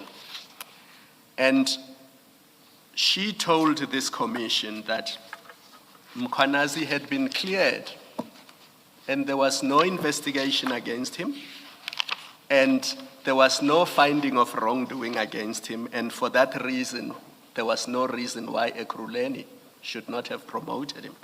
So if you go to page 105 of 268, you'll see it's numbered at the bottom of the page. That's correct, Chair. Are you there? Yes. From paragraph 10 of that page where it says audio clip played back. Do you see that? I see that, Chair. Just take a moment to read that entire section. Aloud or... wouldn't- It's fine, you can read it loud. The IPID report for us was very big, and I was unable to discipline anyone. We had to take that IPID report to our investigation. We appointed an independent investigator through the internal audit, and the report was out. We will share the report with you so that you can start disciplining people. I'm not sure. So from that report, the acting chief of police has done nothing wrong. He is cleared. So IPID, they say, can go ahead if they want to arrest him, but if they think he is wrong, because they are police officers, but from our side, in terms of the DC and investigation, there is nothing wrong that the acting chief of police has done. He has been cleared by our report, and for that, as long as there is nothing that they are doing from their side, if they believe that he is wrong, then there is nothing I can do as an accounting officer. He reports to me, even as the chief of police, who is on the suspension, he reports to me. If there is any wrongdoing on it from his side, I must do my own investigation. And I must also subject that person to a DC. I cannot subject my officers to a DC based on a report that I myself do not understand, because I had to take it to legal, and legal analyze the report and refer the report to internal audit. Yes. So you see, she uses the word cleared twice in that clip, and she says Mkhwanazi was cleared. Do you agree that Mkhwanazi was cleared? Mkhwanazi was not cleared by us Who cleared him? If I'm looking at this, I'm not sure when of the date of that clip, Chair, but she talks to a report of internal audit. The only report of internal audit that I am aware of was done as a result of the BXBX emails, where they was to investigate something else. So in no way do I believe that that report specifically cleared Julius Mkhwanazi or anybody else. What it did say was the process, there seemed to be, they couldn't find who drafted the documents. They did suggest that Julius must send, Mkhwanazi must send through a complaint to the information regulator, and they also commented on the fruitless and wasteful expenditure and not following of the process. But So she was incorrect when she said there's a report that cleared Julius Mkhwanazi. she would have been incorrect because there were findings, and that is very clear that the audit report doesn't say we clear in that specific terms Julius Mkhwanazi. And on 106, towards the bottom, just before the sentence that starts with thank you, now she's referring to the IPID report, and she says, I cannot subject my officers to a DC based on a report that I myself do not understand because I had to take it to legal, and legal analyze the report. That was you. Is she talking to the report of IPID, or she's talking to the forensic report? No, she's talking to the IPID report. She's already said the forensic report cleared him. So she's referring to the IPID report. I never cleared, no one cleared out the documents that we've been dealing with in terms of the letter to IPID, but no one gave any instructions. Ms. Berry, why do you not answer the question? I say that is you. When she says, I took the report to legal and legal analyzed the report, and I've already told you she's referring to an IPID report. I'm saying legal is you. It's correct. Yes. And she said she couldn't understand this report. That's why she could not act on it. But you in fact, in your response to this report, said it is vague, it does not support the charges against Mkhwanazi, and you criticized IPID. That's all you did. Yes, Chair. It was part of the discussion in the letter we had framed or prepared. So all of the issues that were raised there was discussed with her, and that is hence the vagueness came in for us to clarify certain aspects with IPID. But it was not about clearing Mkhwanazi in any respect. There is no way we told him he's cleared. We're dealing with the IPID report, and as per the letter and the evidence now, that is what we discussed with her. But then, as part of your duties at head of risk and legal, why did you not say to the city manager, we have an obligation to charge Mkhwanazi because that's the directive of IPID? But the process of charging was already processed in terms of the directive of IPID. The letter that we looked at was to deal with exactly what are the fraud and corruption aspects. No, I don't understand you. I'm asking you a simple question. Why did you not advise the city manager that IPID has directed that Mkhwanazi should be charged? But therefore, you have an obligation to charge him. Sure, but there's a process already underway. I accepted as that because of the IPID report. Maybe before you answer, Mr. Behari, in that same document, if you would look at page 93, in that same document, look at page 93, and yes, then sure. from line 7, she says, I refer the document to HOD Legal, who later informed me that the document is incomplete, and he has advised chief or whatever that they cannot take action on this document. Rather, let them do the internal investigation. So take that into account in your answer. Is this related now to, I don't know if she's confusing the issue of the internal report, because on respect to the IPID report. The discussion with Commissioner Kumalo is about the IPID report. The IPID report. Yes. Yes. So what she says here is, you said on line 7. Mr. Behari, you can see she's referring to the IPID report because in line 3, that's what it says. Even when you look at the IPID report, I do not know, I have it somewhere, where they write to him to implement or to discipline Julius. So from my point, I did something as an accounting officer by referring it, because it is a legal document.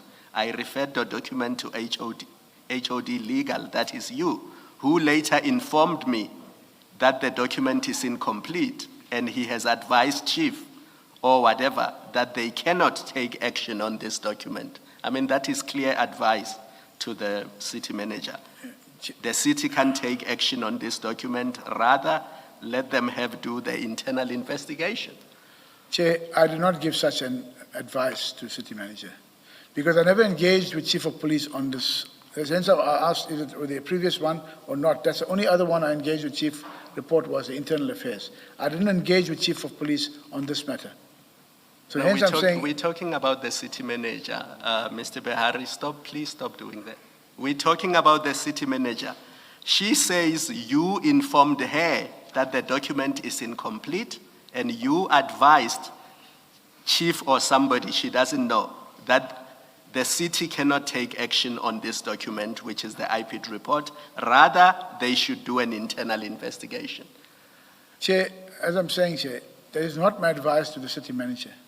The engagement with the city manager was that we are addressing certain vague issues in the report as per the letters that we went out. There was, and when she said he has advised chief or whatever, I didn't advise anybody for another internal investigation. I just spoke to the city manager about what were the concerns raised as per our engagements internally. And those are the only issues. I never gave city manager any advice to the extent that we've said there must be another internal investigation. So she was not truthful in her evidence? If that is the case, she would have been mistaken or not truthful, but Okay. not according to what I gave her. Okay, and then did you advise that an internal investigation be done? I did not, Chair, because there was already an IPID investigation. I did not, for another internal investigation now, because IPID investigation was already done. Did you tell the city manager what is contained in page, remember that document which is a draft report to IPID? Is that what you said to her about the IPID report?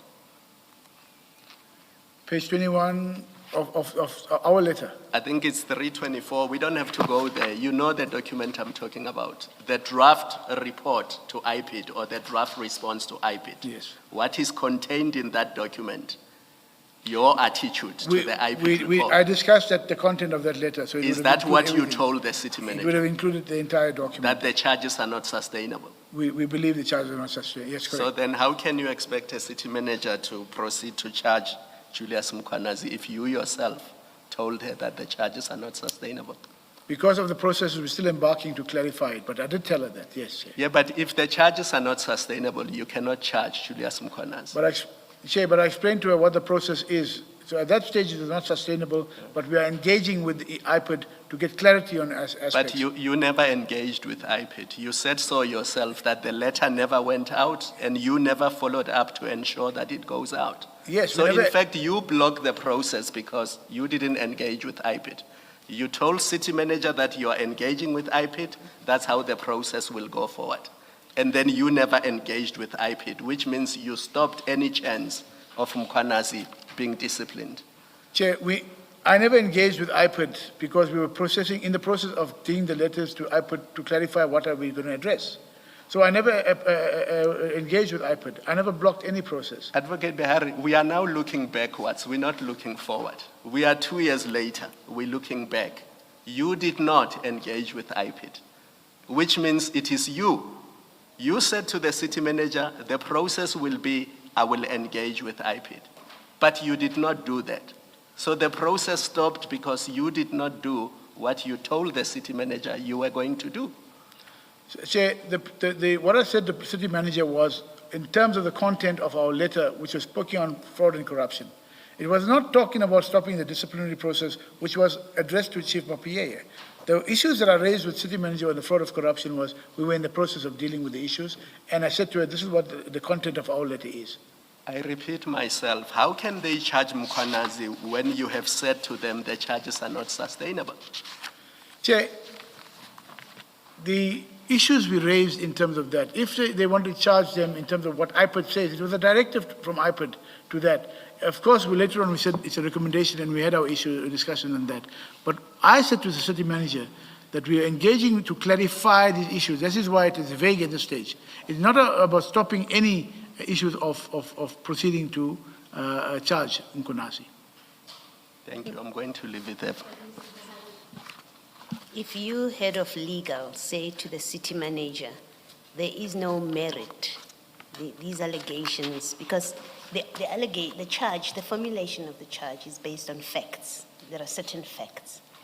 In your long letter, you have given a response. You say to IPID, this letter that never goes out, you say to IPID, Mkhwanazi did nothing wrong. That's really what you've done. You say Mzolo gave him tasks to do, right? And then Mkhwanazi is telling you that when he when he put forward the MOU and he put the donation letter forward, it was all accepted the donation. it was all in execution of his tasks. That's one. Yeah. Two, you say he didn't register vehicles. Steyn registered those vehicles. So Mkhwanazi has nothing to do with that. It's always been the practice to receive donations. Steyn explains that. So Mkhwanazi did nothing wrong. So Mkhwanazi sent the MOU to the chief of police, and the chief of police, the fault of the chief of police that it was not completed and signed. So in that long letter, you basically say Mkhwanazi did nothing wrong. You answer to the facts. He did nothing wrong. Now, how would you, and that's what you tell the city manager. That response is given to the city manager. That's what you tell her. How could she, and Chief Mapia, when he becomes aware of this, but forget him for the purpose of what I'm putting to you, how could the city manager then take disciplinary steps against Mkhwanazi if you, head of legal, have given responses why what IPD is saying is unsustainable? Because remember, IPD is saying he's guilty, he's committed to this conduct. You say he didn't. Look at the authorization that he had when he was acting. Look at Steyn, what Steyn says. Look at the practice. Look at what the chief of police failed to do. That's a complete that's an answer from you. On what basis would the city manager then proceed to charge him? Chair, the issues of which I've raised in the letter was not about IPID or to finding that Julius Mkhwanazi did not do anything.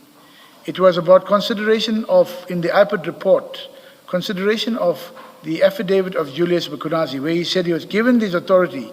If you had gone there and then done an extended investigation and found that there was no such authority, it was concretized our case, Chair. So it's not about saying that we're finding that Julius Mkhwanazi did not do anything. He raised in his affidavit to say, I was given these positions, I was dealing with this MOUs, I was dealing with these issues. And the issue to IPID was then, but have you considered the substance of what Mkhwanazi was doing? You don't just say, have you considered? You actually say he did nothing wrong. And I'll read you a paragraph randomly. In that letter, at paragraph 6, you say, at the time of the vehicle registration, the benefit of in brackets, you say getting more vehicles, would have accrued to the city had the deal been approved. The cost incurred in the registration was a step forward, was a step towards obtaining the benefit on behalf of the city. It would be challenging to argue that the registration costs constitute prejudice to the city. The registration costs should not be viewed in isolation, but as part of the entire process of acquiring the benefit on behalf of the city. So your theme throughout is no, but this was to the benefit of the city. You say that, no. And it doesn't matter whether it's criminal or disciplinary process. You, head of legal, are saying this whole transaction was for the benefit of the city. He did nothing wrong. Chair. And you tell that to the city manager. How can the city manager charge him for that? For registering these vehicles, for incurring the cost of registering these vehicles? Chair, as if the donation had completed legally, the intention was very clear to have benefited the city. That is what we were speaking to. It wasn't about him. It wasn't to benefit the city. The vehicles were never going to be transferred to the city. We've looked at the MOU. Don't reprise what that MOU says. We've looked at it. We've looked at all those documents. We've had Brigadier Mkhwanazi here. Those vehicles were never intended to come to the city. They remained with Mr. Matlala's company because that was the intention. They were never intended. So they were going to be driven, and it happened that way. They continued to be used by Mr. Matlala's people, not your city. So there's no benefit that came out of it to the city. The MOU contains nothing that says these will come to the city. You say there's nothing wrong with all of that. And you say that to the city manager. So what I'm putting to you is when the city manager says, I was advised by head of legal that there's no merit or the complaints are unsustainable, and so I could not discipline. Forget her motives, and I couldn't discipline. There's nothing wrong in her saying that, because her head of legal has expressed the views that he has expressed in this letter. Yes. Yes. So I have expressed that view, Chair, and I said to, and then the document details why. Now, in respect of, you say it was never intended to, at the stage when we considered that report, there was no linkage to say that it was never intended for. The only issue we picked up even from the initiation was it was a donation to the city. A donation then will speak to a document or vehicles or whatever the donation item would be, being transferred to and being used by the city. So if there was an intention never to transfer the vehicles or never to bring it back to allow to be used by elsewhere, I didn't see that anywhere in that Chair. Specifically mentioned. But if it is a donation, understanding that part from a donation, that would have covered that the city would be the ones benefiting. You see, we're having this discussion with you. We've had the benefit of the evidence of Brigadier Mkhwanazi even, and the documents that are involved in this. And from that evidence, from that evidence, we know that it was never the intention to deliver the vehicles to the city. We know that. They were always going to remain with Mr. Matlala. Okay. That is the evidence, yes. right? You say that was to the benefit of the city, because that's what you're saying. In fact, you say, on the contrary, again, I pick another random paragraph. You say it is difficult to see how KET benefited from the registration of the vehicles as they transferred ownership of their vehicles to the city. Well, he benefited because he was driving around in unmarked vehicles that when they are checked on the system, they are known to be EMPD vehicles. So they opened doors for him to go wherever he wanted under the name of the EMPD.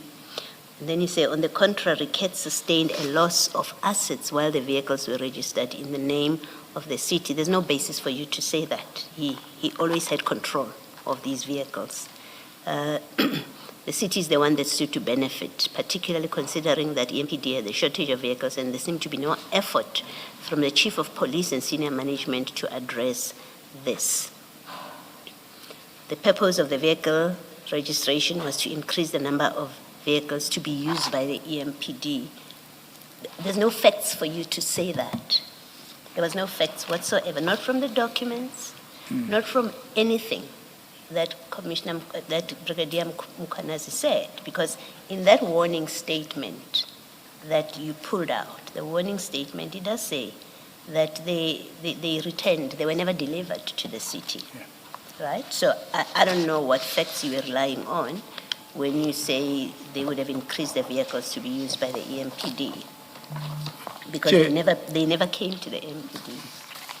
In that, but don't lose sight of what this part of the discussion is. Yeah. This part of the discussion that Commissioner Khumalo started with you is that you advised the city manager, you spoke to the city manager. She saw this long letter, but you also had a discussion with her. So when she says, my head of legal says that the complaints or the allegations against Brigadier Mkhwanazi are not sustainable, she's right. That's what you've said. She's right. You said that to her. Chair, on two aspects. The first one is, at the time we considered the document, Mkhwanazi's evidence, of course, was not. We considered the document purely looking at the IPOD report, and we crafted our response in that regard. So yes. But you also had his statement, warning statement, because if you didn't have the warning statement, then it raises another question. When you say to IPID you didn't consider Mkhwanazi's statement, what would you have been referring to, right? So you must have had sight. Otherwise, you're commenting on incomplete information. We did have sight, and hence that is the document we refer to here. When Commissioner Khumalo mentioned the other document from, I think, this is why we had the insight. We asked him, did you consider the impact of that? Because in the document what was contained there, it's referred to functions continuing to deal with the issue of functions given to him by Mzolo. which included the drafting of the MOUs, and for looking at then the donations issue. So that in that statement of his, linked to the IPOD report, it spoke about donations. So when you say it was not transferred, the vehicle was transferred into the name of City of They were Ekurhuleni. never given to the city. They were never available to EMPD to use. And the MOU does not say they were going to be delivered to the city. That's the simple point I'm making, and that's a fact. The Chair. MOU, if you read that MOU, and I'm hoping that when you expressed these views here, you had considered all the documents, and that would include the MOU. And if you did read that MOU does not say they will be given to the city, right? It says they will remain with CAT VIP, those vehicles. Yes, Chair, the MOU said that, stated that. But in terms of and this is why we asked with regards to the IPOD report. If you look at paragraph 11 of his document, CAT VIP would donate 4 vehicles which would be registered under City of Ekurhuleni to be utilized by EMPD officers. So when he came here and said no, it was used by them, at that stage when we crafted this document, there was no such thing before us. And I accept that. Accept that, we can move. Thank you. And then come back then to Commissioner Kumalo. So the basis of us informing was based on the consideration of that, where we come to the letter that was drafted, and I would have informed City Manager based on this. There are issues that are vague, which we will be addressing. So, And these issues that are vague, I don't see what is vague in the IPIT letter, and you and I had that discussion yesterday. When you say they are vague, there are issues that are vague, and you tell the city manager, and she relies on that not to institute disciplinary proceedings, because that's her interest, right? Yeah. Her interest is not in the criminal case. Her interest is that disciplinary action be taken. What the DPP does is a different process altogether. It's an IPIT DPP process.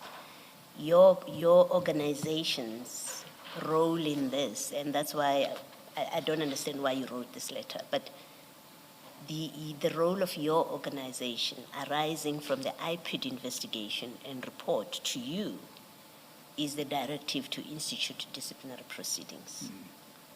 It's the one thing you don't address because you say it's with MAPIA, but you go and comment to the city manager to say these charges are not sustainable. Yeah. Chair, we crafted that on the basis, and said even from yesterday, the functions that were given to us is to look at the fraud and corruption part. We focused on that issue. There was no link to the HR processes in any way in the document. We focused on the fraud and corruption for our processes going forward with impact and so on. In that, because you're dealing with the holistic document, we analyzed the report of IPID, and those were the issues we found would be vague in terms of what we still needed to address. Was it your initiative to analyze the report, to analyze the fraud and corruption part of this report? Did you, without prompting, choose to do that? Chair, city manager would give us can we look at the criminal aspects of this issue? No, she did not do that because in your statement you don't say that. In your statement you tell us what she said to you. So she didn't say to you. In her statement or in my statement, sir? In your statement, I'll read, I think Ms. Ngube, if you could refer to that paragraph. You do tell us what she said to you, and it has nothing to do with what you end up doing. I'll find it.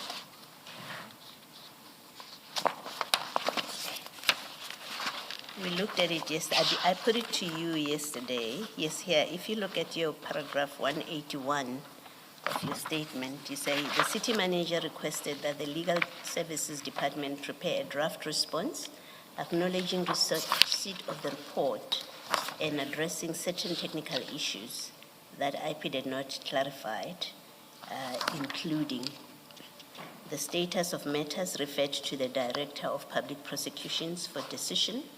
We know your letter doesn't do that. The scope and confidentiality of the report. We know your letter doesn't do that.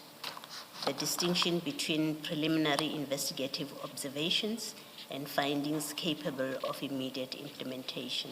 Your letter doesn't do that. So you do tell us what the instruction from the city manager was. And Yes, Chair. this suggests that you went and did your own investigation of the charges. It's not the investigation, Chair. It's an assessment of what is contained in that report. Yeah, that was your Right. initiative. So- it so didn't in- come from the city manager. Yes, so we briefed the city manager on that and said, so before we move forward, we had to clarify all of the issues. So that is what the extent of it was. Before you move forward with doing what? With- Because remember the letter from IPID is very specific. It asks only of one thing. Ask one thing of you, which when I say you, I mean the city.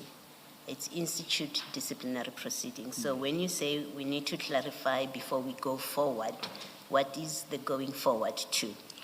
The going forward to deal with the other issues she's raised, Chair, which is in terms of, okay, the classification watch, it was already there, but at least on the evidence that we would be requiring to move forward in terms of first clarifying the fraud and corruption, that seems to be instrumental as well to the criminal aspects we were looking at, and for our own interest in terms of the MPAC and council.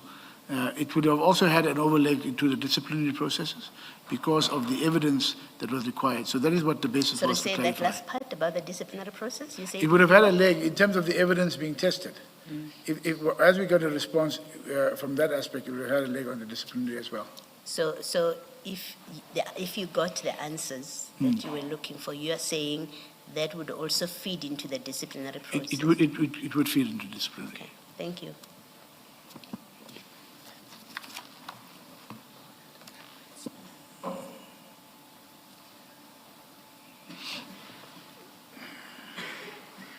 Advocate Behar. Let us adjourn and resume at 2:10.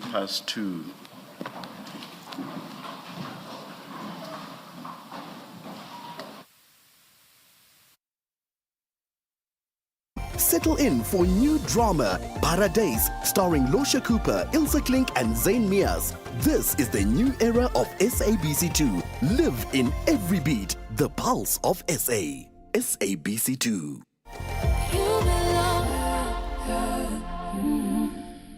Eskom is upgrading old electricity meters with modern smart meters, giving you clarity, control and confidence. With your new meter, you'll be able to see your usage in real time, giving you the power to manage your electricity with ease. Smart meters are accurate and help Eskom respond faster to issues. So please allow their authorized installers access to install your new meter. And for more information, you can visit the Eskom website. Eskom, redefining for a better future. Koketso Sachane on SAfm. Not so national importance announcement by John Steenhuisen.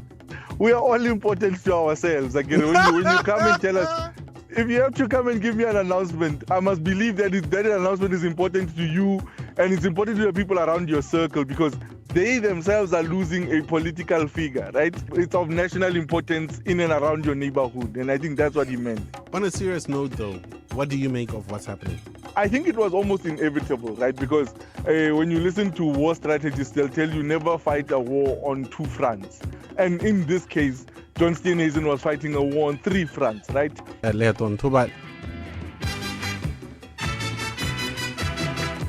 The Meeting Point, Monday to Thursday, 8 to 10 p.m. The Full Circle with Bridget Masinga, Monday to Friday, 1 to 3 p.m. All right, we are back. We are back with the Full Circle with myself, Bridget Masinga, coming to you from headquarters after yesterday's in and out in Cape Town for day one of the African Mining Indaba. I know that a lot of you who listened to the show were disgruntled yesterday because we couldn't take the Madlanga Commission as per usual, but must understand the business of radio as well, that when we get paid to go out to an OB, we have an obligation to that client. And even if things go awry on the ground, around and go pear-shaped.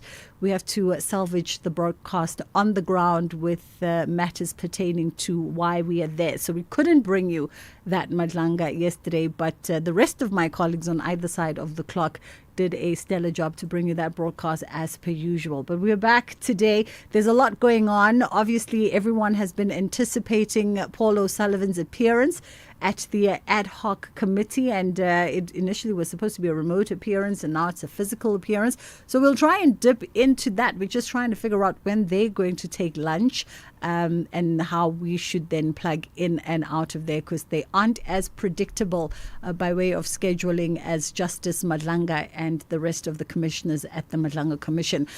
Just to touch base with Sibahle Mota today, our SABC news reporter, around everything that happened at day 57 and day 56 of Madlanga. How are you doing, Sibahle?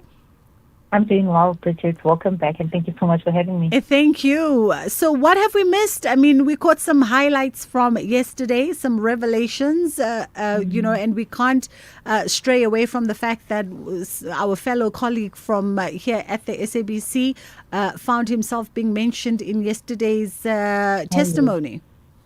Yes, definitely. So what we do have before the Madlanga Commission is Advocate Kemi Bihari, and Kemi Bihari was implicated by the likes of Commissioner Revo Spies, Police Chief Jabulani Mabeyeye, as well as Xolani Mwiza, who works at Ekurhuleni. And basically what they were saying is that, or accusing him of, is that he was shielding Brigadier Julius Mkhwanazi against any disciplinary hearing regarding to this blue light saga. So now we have Advocate Kemi Bihari, who's now presenting his side of the story. And what we are finding is that based on the evidence that has been brought to the commission and the cross-examination, as well as the examination from the commissioners, is that he had a hand in protecting Julius Mkhwanazi, because what we found is that after it was discovered through News 24 that there was this unlawful fitting of blue lights in the private vehicles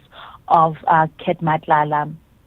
It was, Julius Mkhwanazi was suspended, and then Advocate Kemi Bihari was approached to sort of extend his suspension because it was now coming to an end. But instead of actually extending his suspension based on the facts that were presented to him, he now wanted information that had nothing to do with the investigation or internal investigation that was being conducted at the city of Ekurhuleni. And now he wanted a statement from the very same journalist that broke the story.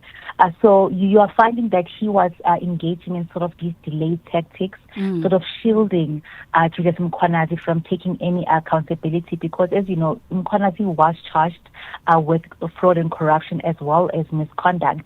But here is Advocate Kemi Bihari engaging in other activities that he shouldn't have been engaging in. And he even went as far as to say that this journalist that broke the story was actually a complainant in the matter. But they actually said, no, he's actually not a complainant. He was alerted of this aspect of the matter. And Jabulani Mabeyeye was the one that brought this to attention to say that what Mkhwanazi did was actually unlawful. He misrepresented the truth regarding this memorandum of understanding. So this is the process that we are being taken through, and that Advocate Kemi Bihari has been engaged in alongside with the former city manager, Dr. Imogen Mashazi. Yes, I was going to ask that her name was also mentioned here, because he admitted that he had told Dr. Imogen Mashazi that the case against Mkhwanazi was not a good one. Definitely. So you're finding just two processes where he's not implementing what the IPID has recommended, but he's also communicating with the city manager to say that, it will be difficult for IPID to ultimately charge Julius Mkhwanazi with fraud and corruption. And we have Dr. Imogen Mashazi also just, weighing in and to say that this report is actually incomplete, so therefore they are not able to charge Julius Mkhwanazi. So we are seeing how he's actually standing in the way of Julius Mkhwanazi being charged. I mean, another instance is this IPID letter that said Julius Mkhwanazi must be disciplined. But you're having Advocate Kemi Bihari actually disputing this IPID letter to say that Julius Mkhwanazi must actually be disciplined. So this is what, the commissioners have been seized with. And we are also finding that she's somehow misrepresenting everything that has been put before the commission in terms of the 4 vehicles that were donated by Vusmuzi Matlala's company. He claims that they were returned back to Vusmuzi Matlala, but in actual fact, we have found, even confirmed by Julius Mkhwanazi, that these vehicles were actually never handed over to begin with. So how can we say that they were returned to Vusmuzi Matlala, even saying that it was not Julius Mkhwanazi who registered these vehicles, but it was actually Christine, and it would be hard to charge Julius Mkhwanazi. But at the heart of the matter, Bridget, you have these 2 MOUs which were not signed and were misrepresented by Julius Mkhwanazi, pretending that they were actually signed and were unlawful because he also misrepresented his sort of status when he entered into those agreements with Vusmuzi Matlala. So you are finding that he's actually nitpicking and actually taking apart these charges against Julius Mkhwanazi, sort of to stop the process of him being ultimately charged with these charges. Yeah. It's always an interesting navigation of conversation when you also find proximity to folks that are mentioned or implicated or allege implications in such matters. We saw the statement by DJ Sbu. Obviously, he's a colleague of us here in radio. He's a fellow in entertainment broadcaster that we've all known for many years. He released a statement late last night, I think, after he and former business partner TK Ngiza, who's also one of the leaders of the ANC in Gauteng, were mentioned by the testimony yesterday. What do we know about that? So basically what Advocate Bihari was saying is that there were some of the people who had been receiving grants from the city of Ekurhuleni.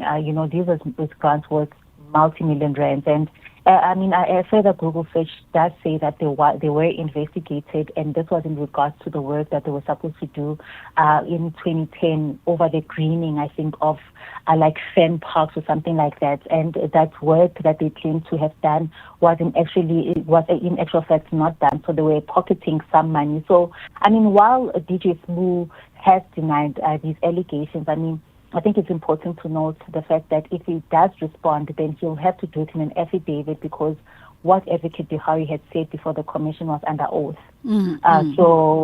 Just him, saying it on Twitter. And if anything, again, the Madlanga Commission may need from him, then he'll have to present it for an affidavit. So these are the sort of things that we will hear, against some of the well-known names in the city of Ekurhuleni. But according to him, King Menza and DJ Sbu had benefited from grants from the city of Ekurhuleni.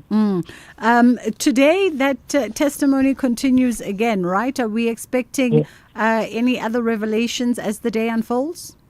I think more than anything, what we will be seeing is the fact that Advocate Bihari, it will be proven or somehow demonstrated that he may have shielded Julius Mkhwanazi from facing disciplinary hearings. That is what we are expecting, but I'm not sure if he will conclude his cross-examination and testimony today, but we are expecting that this week will be, proceed under this Ekurhuleni Officials Week. So that is what we are anticipating. Spahle, thank you so much again for the time and the rundown. That was Spahle Mota, SABC News reporter, bringing us to 1:20 just giving us the rundown of the Madlanga Commission. I know a lot of you look forward to that highlight. We're going to dip back to Cape Town now for that ad hoc committee with Paul O'Sullivan sitting in front of the parliamentarians and going through some of those pertinent matters that need to be discussed and ventilated, and then we'll see if whether or not we take the 1:30 headline news, depending on whether or not they go on lunch, and how we then move forward with our schedule. So just keep in mind, everything is quite fluid at the moment, and just depending on what happens in Cape Town in the next couple of minutes. You are listening to the Ad Hoc Committee live on SAfm. Cyril had to be trained as a police reservist. He chose to be trained as a police reservist. So, ironically, that training included understanding the Bill of Rights. It didn't. I think I made it clear. It doesn't deal with the whole Constitution. It dealt with the Bill of Rights and police ethics. So we had a module on that. And for that, we used to use different examples. And it was ironic that Cyril had to listen to training on the Constitution. But the good news is he agreed fully that the training that the people were getting was correct. And I was quite comfortable with that because it endorsed the quality of the training that we were given to the police students.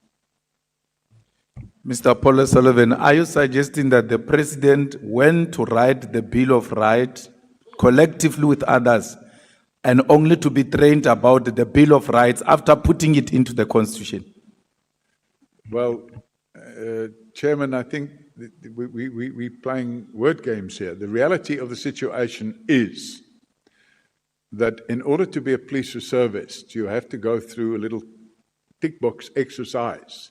You have to get trained on this, you have to get trained on that, you have to get trained on this, you have to get trained on that. Even if you were part of the people that wrote it, you're now coming into a system where it has to be demonstrated that you've had that training. So, yes, it was quite a strange situation for me, because clearly Cyril Ramaphosa knew a lot more about the Constitution than I did. But the reality is that's where it worked. Before I take Honorable Matthys and Honorable Skosana, Mr. Paul O'Sullivan, is it difficult for you to say Mr. Cyril Ramaphosa or President Cyril Ramaphosa? I'm sorry, Mr. Cyril Ramaphosa. He's now the president. At that point in time, it was Mr. Cyril Ramaphosa. He's now the Honorable President. Okay. Honorable Matthys. It's also on the training, even the training of the police reservists. I thought we should just get clarity. Mr. O'Sullivan said he trained at the police academy or training center in Paarl. When did he graduate from there? Because he's now training even our reservists. So, and was the training to be able to train, or he just got?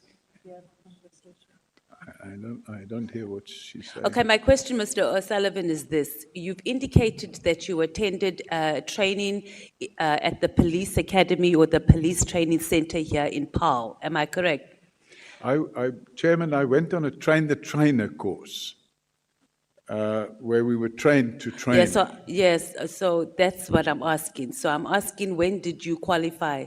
How long did it take? How long was that course? A three-month course. Okay, thank you. And then you were qualified after 3 months to train other reservists. The course was a train the trainer course. Well, So after 3 months. I was trained to train.